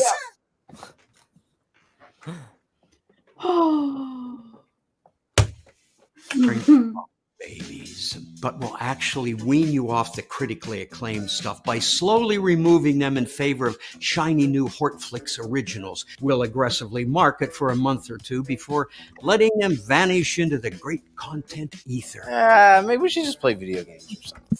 Video So games. this isn't if streaming services were honest. This is Netflix the roast. Yes. Well, that's the thing, though. It's like one and the same, isn't it? Like, think about it. Not really. It's not like you don't have other streaming services, because it's, you know, what about sign up to our premium video service. We're not actually going to put any decent TV shows on there. We just want you to sign up so that you'll then find the convenience of next day delivery, and that way you'll be buying all sorts of things from our website. Right, like Amazon. Mm-hmm. Yeah. Yeah, there's... Damn. Yeah. And see, Mason, this is why you should do one, because your brain works on things from a totally different angle than most people's.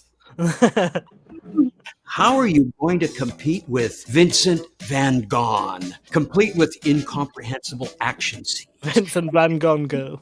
From 1980 stand-up routines. We'll promote it in 1,000 movie blogs by claiming it somehow cost $200 million to make. And once enough people throw it on in the background while they do laundry or weep openly, we can call it a success. And openly.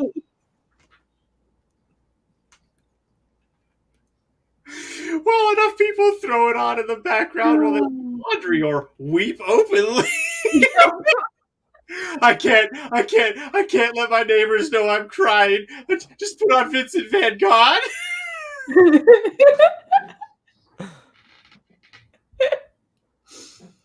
Oh man. Oh, that is crushing social commentary. the whole joyless process, so you'll remain forever stapled to your furniture of choice. Hey, it's not like I just watch TV all night every night. Sometimes I read a book. Go get the fuck out of here. I stare at my phone until the next day. I stare at my phone until I wake up the next day. Yeah. I like how it pans into her and she just sighs in defeat. Yep. Okay, I don't read. Wonderful. Do you want to sign up for our basic tier, which comes with ads, or our premium tier, which comes with ads? Ads? Actually can. And don't forget, real don't forget, when you sign up, you just get the basic package. There are a multitude of shows that you can sign up for with the special channels that cost extra. Oh, that does my head in with Amazon. Yeah. It's like, oh well, you can have all these Amazon original shows, but if you want to watch this one, you need the Showtime add-on. And what we're doing is we're hoping that you get this add-on and then you forget to cancel. So in the end, you're giving us like 50 quid a month because you're just paying for Prime and Showtime and MTV and the History Channel and Stars HBO. Play, Yeah, it's like you'd be better off just getting cable. It's the same thing as the old. It's these. Wait, I'm sorry, Caitlin. What? I said you'd be better off just getting cable because that's exactly the point I was going to make. It's exactly like an old cable bundle. Like I want, like there's 50 channels in here. I want 2 of them, but I can't get them unless they're in a bundle. Yeah. Bullshit. It is bullshit. It's Matt Pat over on Film Theory did a video all about this, where streaming services are slowly becoming the thing that they were invented to solve. It's, Yeah. Channels, complete with even more ads the streaming model was meant to circumvent before we balkanized into a patchwork of ever-growing subscription fees you forgot you're paying. I guess this Hortflix original about a ghost that's haunted by another ghost looks okay. Well, then hurry. Click on it.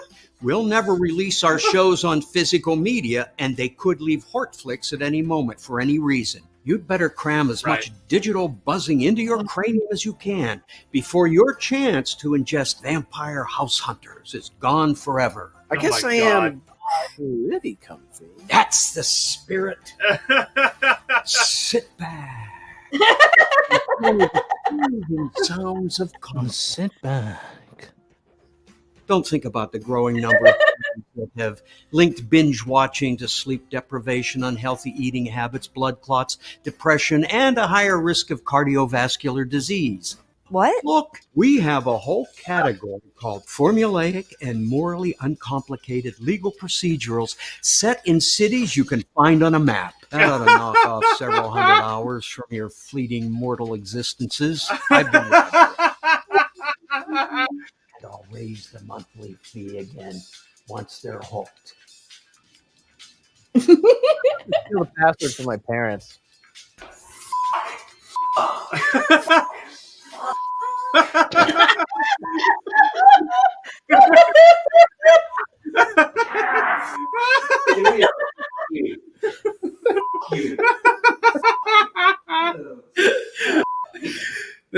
I'll just steal the password from my parents. Fuck! Here's the thing. All the biting commentary that they just provided is 100% true. But Netflix is the only streaming service that provides audio description consistently. So I don't care what they do. They can still shovel shit into my mouth. Damn, that's... Yeah.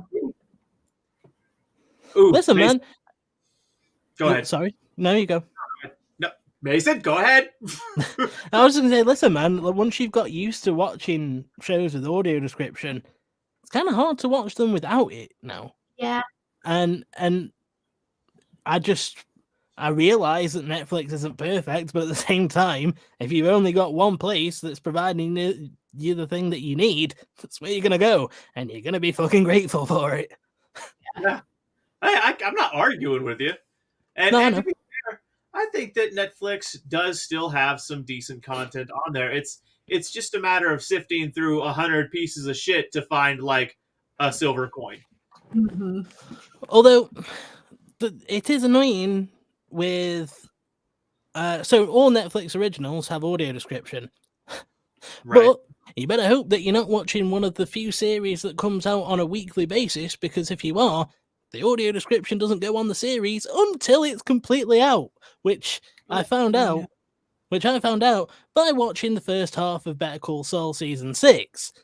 And then I got to a certain episode that was part of like the new run, and you know, it suddenly didn't have audio description, and I'm like, all right, so you're gonna make me wait until the finale comes out on the 15th, and then you'll add the audio description for the last 6 episodes or whatever. So fuck you, dude. Right. Gosh. That's stupid. Fucking show. You know, I've been seeing it increasingly. This awful take that Better Call Saul is better than Breaking Bad, and I don't understand how people are so stupid. I mean, it's not necessarily that it's better; it's different. Yeah, but I'm talking about the people that I've seen multiple videos that are like, how Better Call Saul became better than Breaking Bad, and I'm like, no. No, it's just different.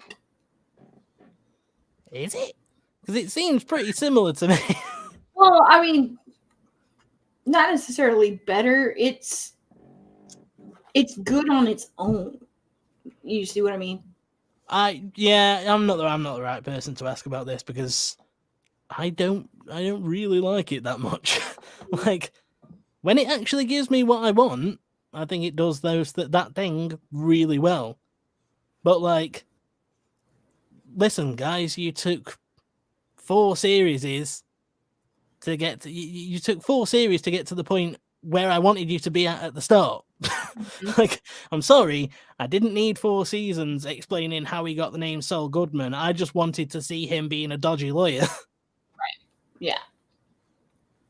And there's just so much stuff. Like, even watching season 6, it's been like, when we get the bits of like Saul and Kim doing all their like clever scheming like dodgy shit, it's fucking awesome. And when you get the scenes of Saul like actually like working as a lawyer and all the random stupid characters that he has queuing up outside of his business, I'm like, why did you not give me this to start with? Because this is exactly what I wanted.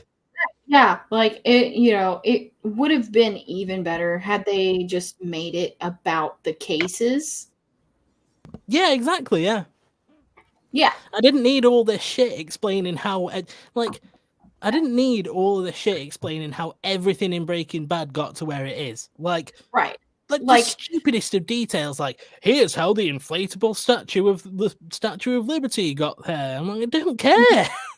Right. Yeah. It's like you could have had those things, but made it like an underpinning, like subplot, kind of.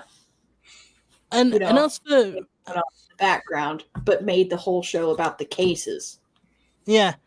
And as for all the stuff with like Gus and that lot, for me, all the stuff with Gus and the cartels just has no weight to it, because I'm like, they're like, oh, this guy's gonna go and cause trouble for Gus, and he might even kill him. And I'm like, well, no, he doesn't, because Gus is fucking alive, and his business is going perfectly well by the time Breaking Bad happens. So I know, no matter what you try to tell me in this show, he's fine.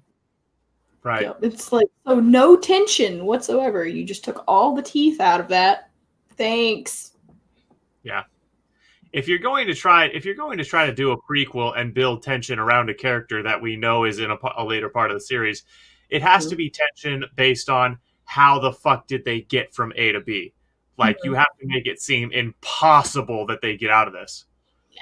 And then come up with a really interesting or clever solution.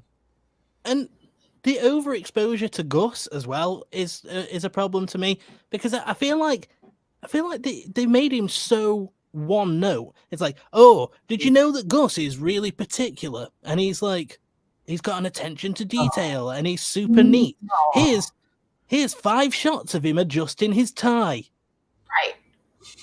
Like, why do we need this? We never would have gotten an idea of that based on his fucking appearances in the first show. Never would. Exactly. Yeah, and it's clearly established that he's, got some form of OCD. Yeah, and like, for me, part of Gus's arc in Breaking Bad is that he seems to be, this fairly level-headed businessman that's got his shit in order and looks after his people, and Walter just pushes him and pushes him and pushes him until he becomes like, this monster that he becomes later on in the series. But then you watch Better Call Saul, and it's like, oh no, he was already like this all along. Well, I will have to disagree with you a little bit there. The thing in Breaking Bad with Gus is that they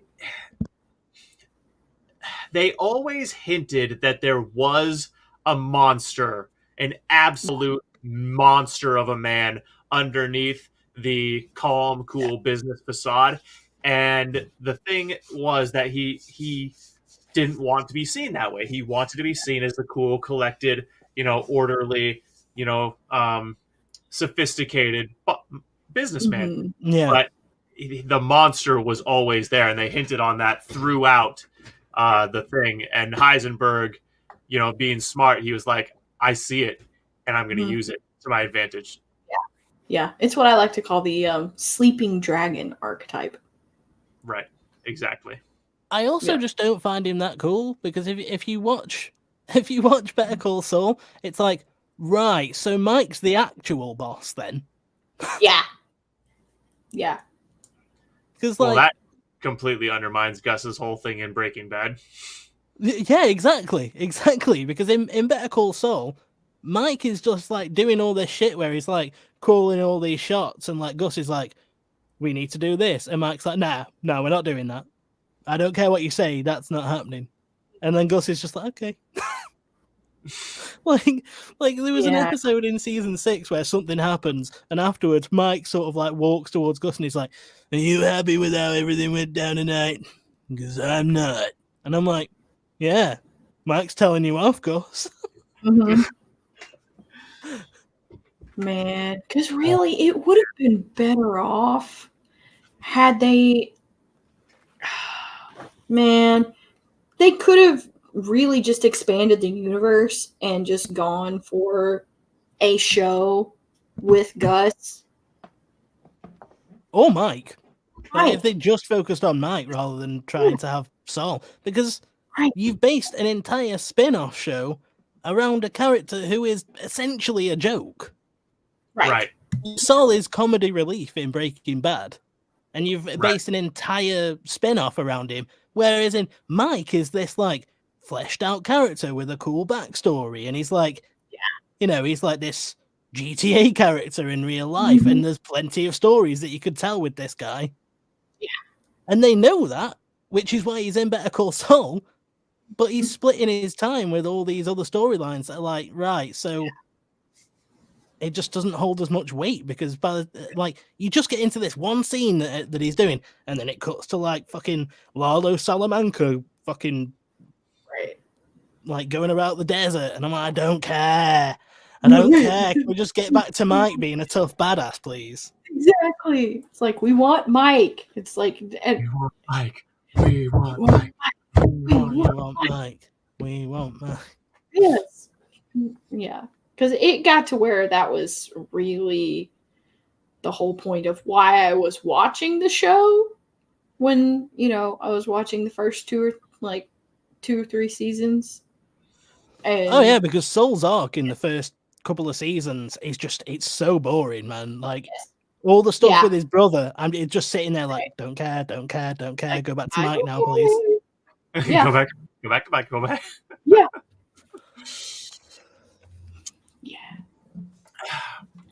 Okay, Mason. Yes. Are you down to check out some SCP content? Sure. Okay, because I fucking love this shit.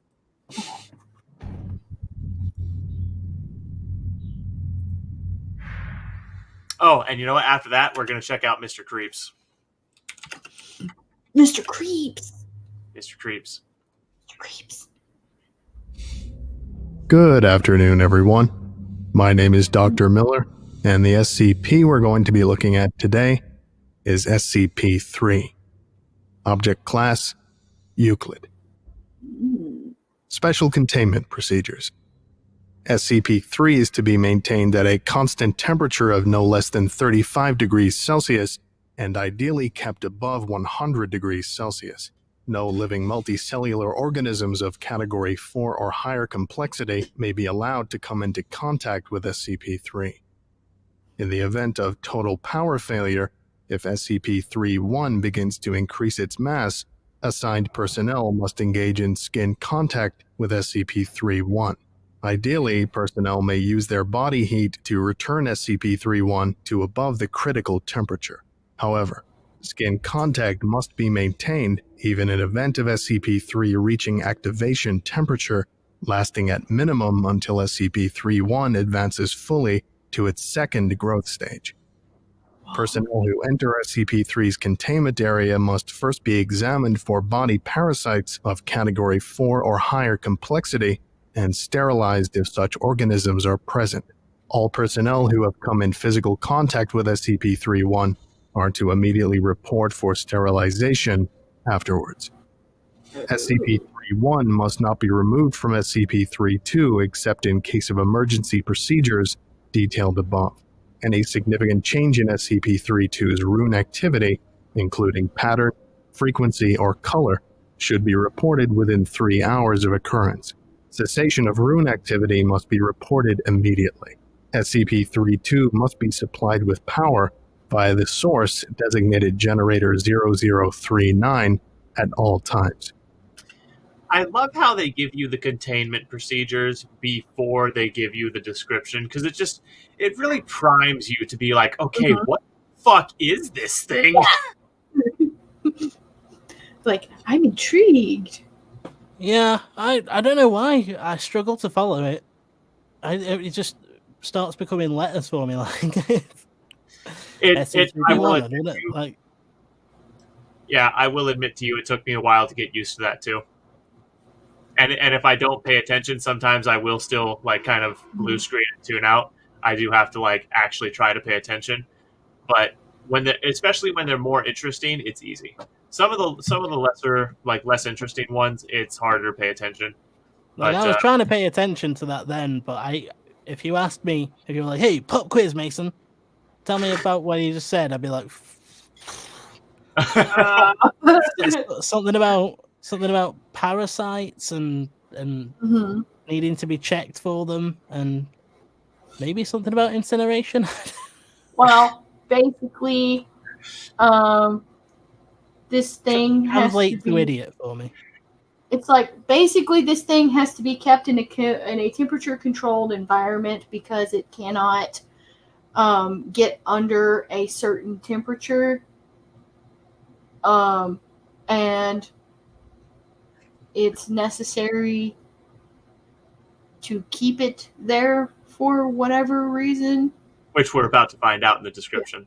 Yeah, which we're about to find out. I reckon it's raw chicken. And it's recommended that if necessary, you can use body heat to keep it at the correct temperature. However, anybody that has to do that, they need to be checked for parasites. So still raw chicken then? Yeah, basically. Description. SCP-3 consists of two related components of separate origin, referred to as SCP-31 and SCP-32. SCP-31 appears to be composed of chitin, hair, and nails of unknown biology, arranged in a configuration similar to that of a computer motherboard. Testing reveals SCP-31 to predate earliest known circuit boards by a factor of thousands of years. SCP-31 is considered sentient, but not actively dangerous except under certain conditions. SCP-31 was found on a stone tablet. Like you. What? Said it sounds like me.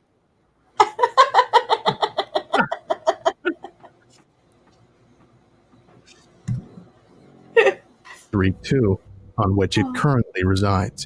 The runes on SCP-32 are not part of any known language and emit pale, flickering light patterns.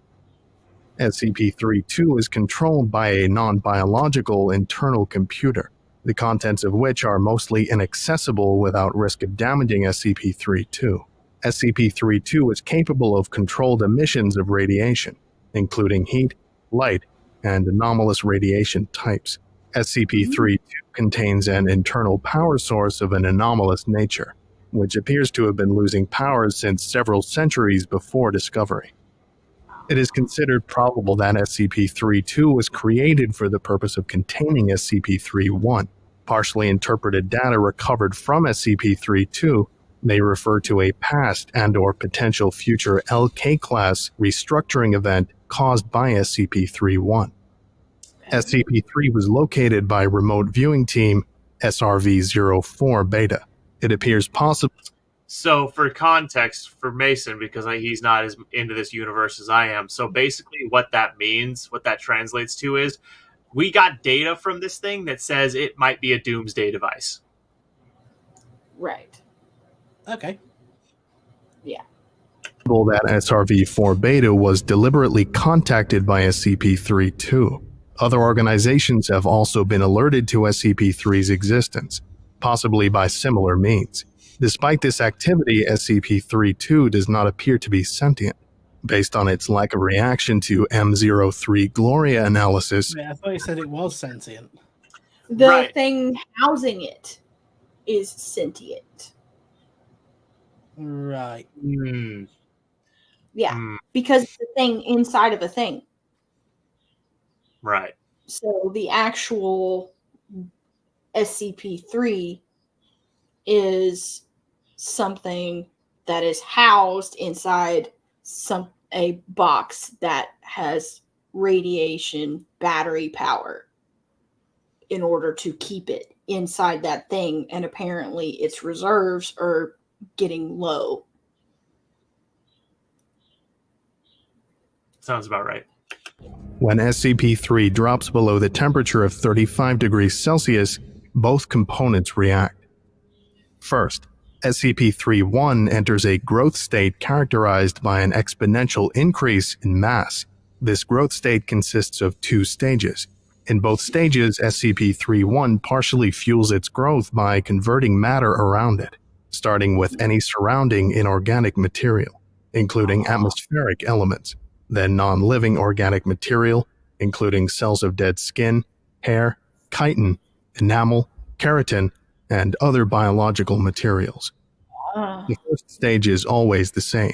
SCP-31 will first increase its mass, then take a form similar in shape to an alpha-uroid, brittle star, of 15 meters in diameter, including what appears to be a central processor of 3 meters in diameter. It will form sensory organs that appear to scan its surrounding environment. It will partially convert the area around it to an unidentified anomalous substance. SCP-32 seems immune from conversion.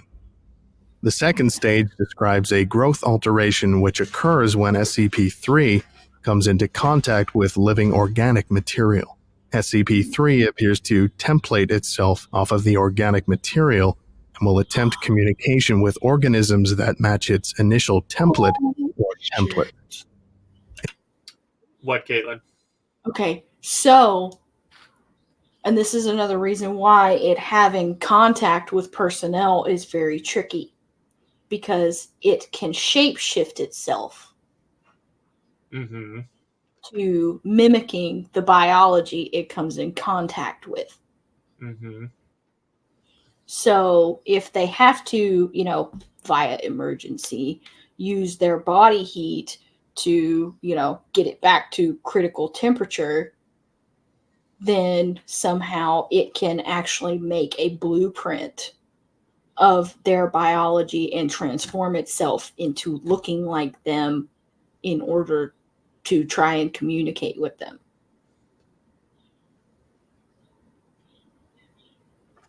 Roughly. Yeah. I like how it's just dead silence from Mason. Mason? Sorry, I had to go and get a drink. I'm just not feeling too great. Okay, gotcha. Yeah. In its second stage, SCP-31 may pause, slow, or change its growth, and will also... Hey, buddy, just like 30 more days and it's going to start cooling down significantly. I think it's just a combination of the heat and the fact that I'm getting a cold at the minute. Lee had a cold earlier this week and she passed it on to me. So, I've been lucky. I've been able to avoid getting sick in the summer most of my life. I really only get sick in the winter. Yeah. convert inorganic and non-living organic elements into functionally similar structures while anomalously altering their physical makeup. While growth is consistent in the first stage, in the second stage, SCP-31's growth rate is diminished by 20 to 90%, as long as SCP-31 remains in contact. I'm not gonna lie, I have a very similar feeling to the way that I felt in science class in high school right now. I know what's being said is probably fairly interesting, but I don't understand a fucking word of it. Well, it's also probably because in science class you developed an auto tune-out filter. So anybody that speaks in this cadence, right, it's like I am not absorbing anything you're saying. Even though I'm really trying. Right, yeah. Your brain is like, I don't care. I don't care. Nothing you say is actually relevant to my day-to-day life once I escape this place. I'm going to observe the bare minimum to get by the test, and then laugh in your face when you tell me I'm going to regret it. I promise.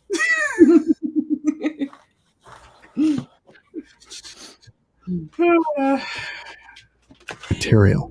The percentage is determined by the complexity of the organism or organisms in contact with SCP-31. SCP-31 appears did he say orgasm? No. No, organism, you motherfucker. So I was doing the high school thing again. Living organic material. During each of SCP-31's growth stages, SCP-32 releases bursts of radiation that temporarily... I've got something that's got different growth stages too. Mm-hmm.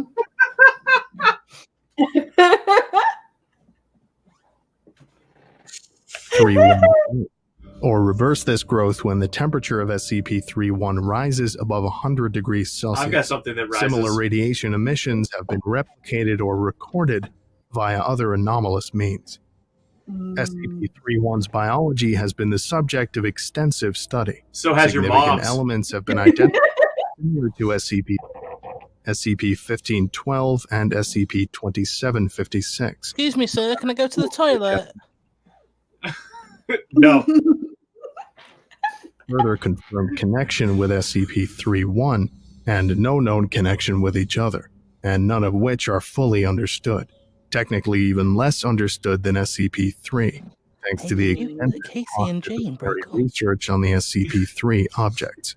To date, no convincing analysis has been put forward which satisfactorily explains SCP-31's connection to these SCP objects or others, nor its connection to modern technology beyond appearance and potential mimicry via unknown mechanism.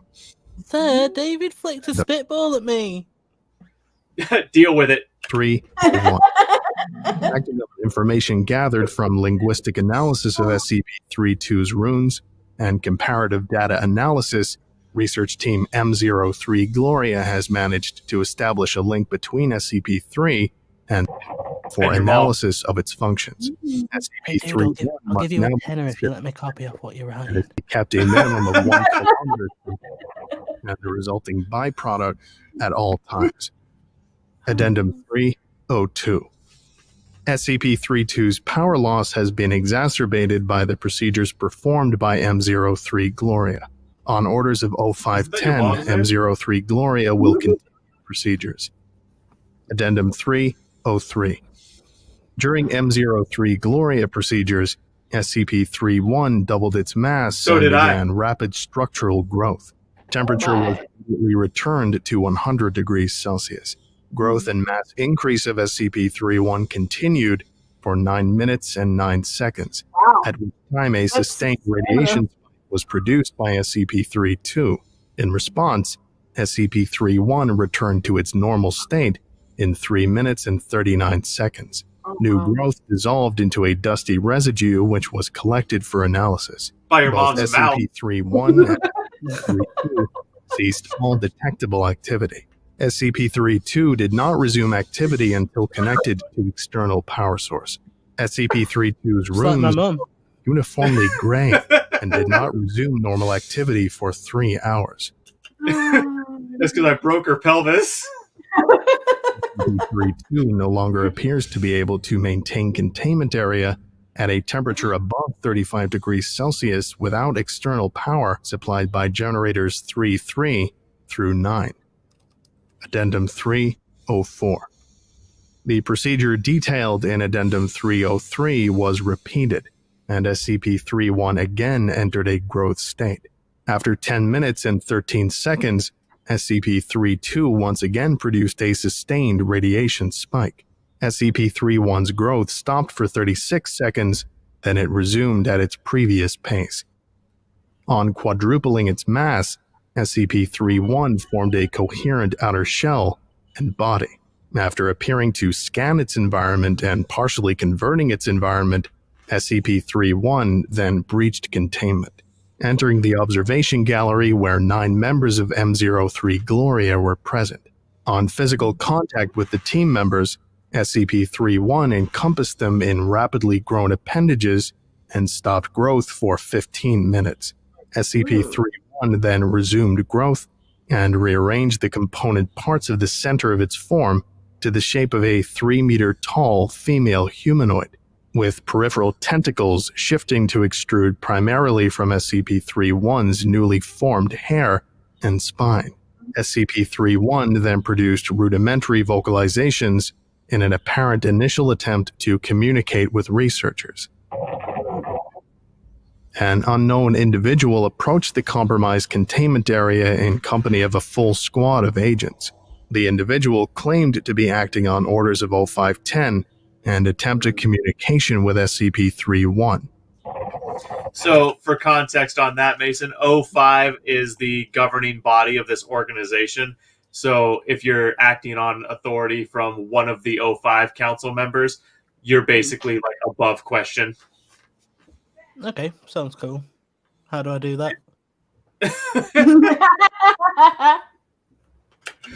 Following this incident, Agent Jackson of M03 Gloria successfully restored power to SCP-32 and activated backup generators to return the temperature to 100 degrees Celsius. SCP-31 returned to its normal state within 21 minutes and 7 seconds, and was successfully recontained without incident. All 9 members of M03 Gloria affected by SCP-31 were afterwards found to be physically unharmed, with no residual side effects besides psychological trauma. The converted materials of SCP-3's former containment area. Hello? The fuck? No, I can't come. I can't come. No, what are you talking about? No, because Haley said that James said that Karen said that you did that. Mr. Addy! What? What I'm doing isn't interrupting your class. Don't interrupt my phone call. Yeah, sorry. It's just that dickhead of a teacher thinking he can tell me what to do again.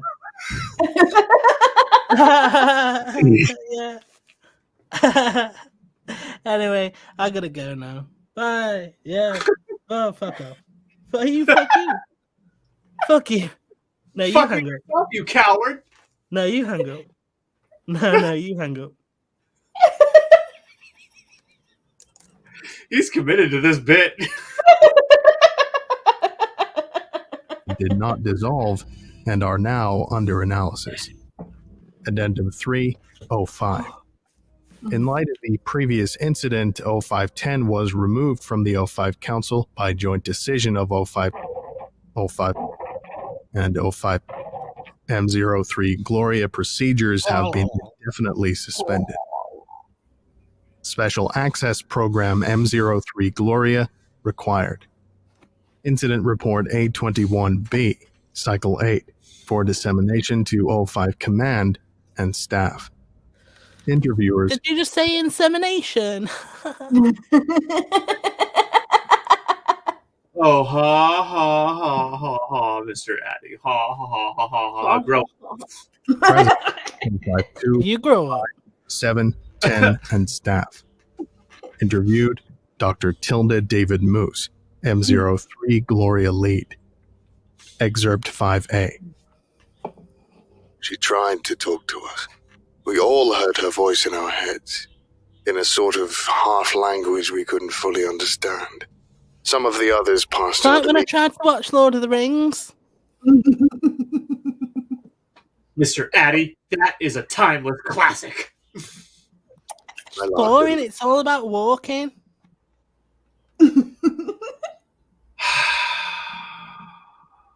Just 5 more years until retirement. Just 5 more years until retirement. Just 5 more years until retirement.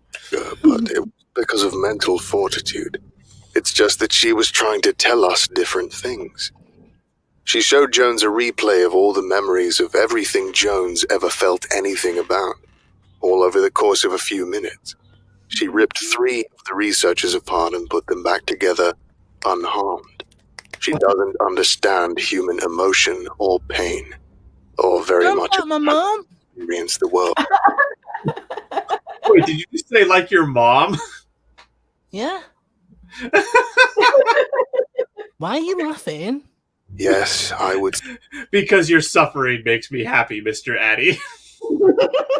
I'm not suffering. She gives me loads of money whenever I ask. Oh, you're suffering. You just don't know it yet. Say the containment procedures are necessary. Listen, she wants to remake the world into a paradise. A paradise filtered through her own alien understanding of paradise, but still a paradise designed for us, for humanity. She would be happy to make a paradise for any sufficiently complex organism she comes across first. Anything with a complex enough mind to accept her. Say, a dog or a housefly.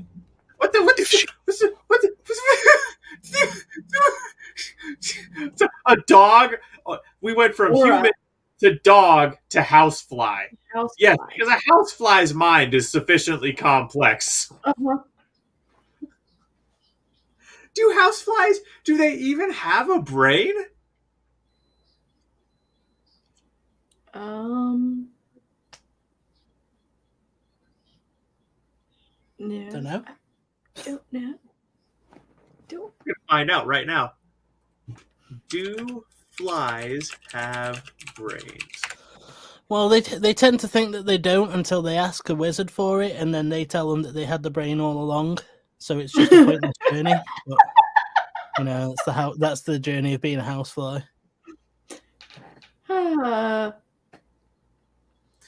So their brain is it kind of sounds like we don't know for sure, but they theoretically have a brain. Yeah. That when the doctors did an early scan of me.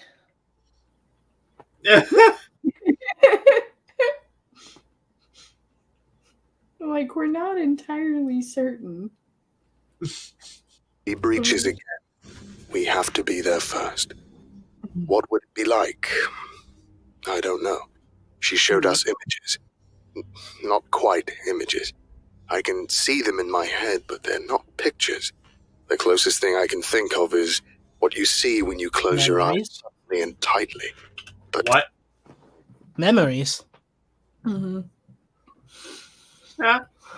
Well, what he just described when you close your eyes suddenly and tightly, that's phosphine, and that's technically an illusion that your brain is showing you. It's kind of your brain's memory of light. It's a very strange phenomenon. It's brighter and more complex. The images had metallic sounds associated with them, and sensory details that we don't have the words or concepts to describe. The whole effect felt like words of some kind. I believe she wanted to see what we could understand, so she could understand us. She didn't have time to finish analyzing us. I don't know what would have happened if she had. This concludes today's lecture. Thank you for listening, if indeed you still are, and you are all dismissed. Goodbye.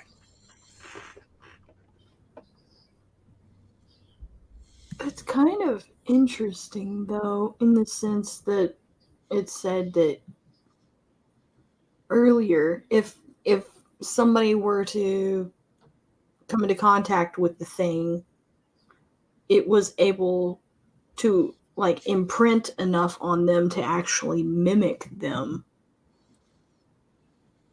How could it do that without being able to completely understand? You don't need to completely understand something to mimic it. Caitlin, I mimic shit all the time with only a rudimentary exposure to it. You've seen me do that. Yeah. No, but I mean, but being able to use the mimicry in a way to effectively communicate. Again, you don't need to completely understand something to effectively communicate it. That's just not.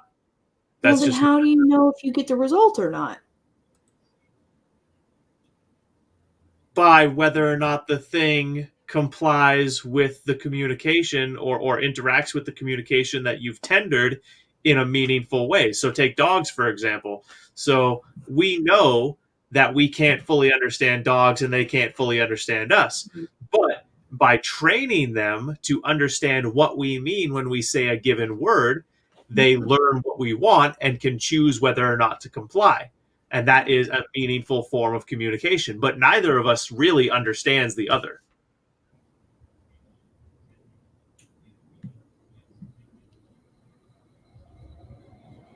I mean, because I think in a way they get to where they can understand the word. Well, yeah, they understand. They understand that when human says this word, they want me to do this. But that's only a very rudimentary understanding of what the word actually is. Well, that depends on what they have at their disposal too, because I'm sure you've seen those videos of like the dogs that have like get given something that's got like 60 different buttons on, and they can learn to use it to actually, say sentences sometimes. Yeah. The very smart ones, yeah. I have seen videos where dogs could actually like form coherent. But that's a whole other level of training the dog. Oh yeah. Yeah, I'm not arguing that. I just realized that I hadn't said anything for like 5 minutes, so I thought I needed to kind of contribute.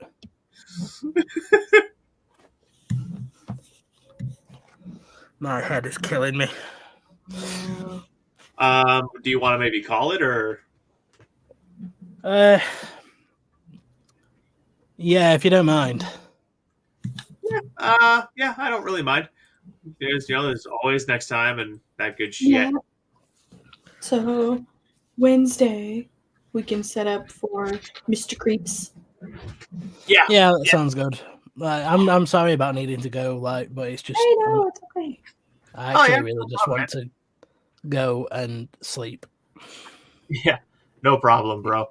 So I do want you to hang on for just a second. I got something to talk to you about. But yeah, we'll head off. All right, everyone. Thanks for being here. We're going to cut this up and get it uploaded as usual. Welcome to the adventure. Have a great rest of your day. Welcome to the adventure. What the fuck?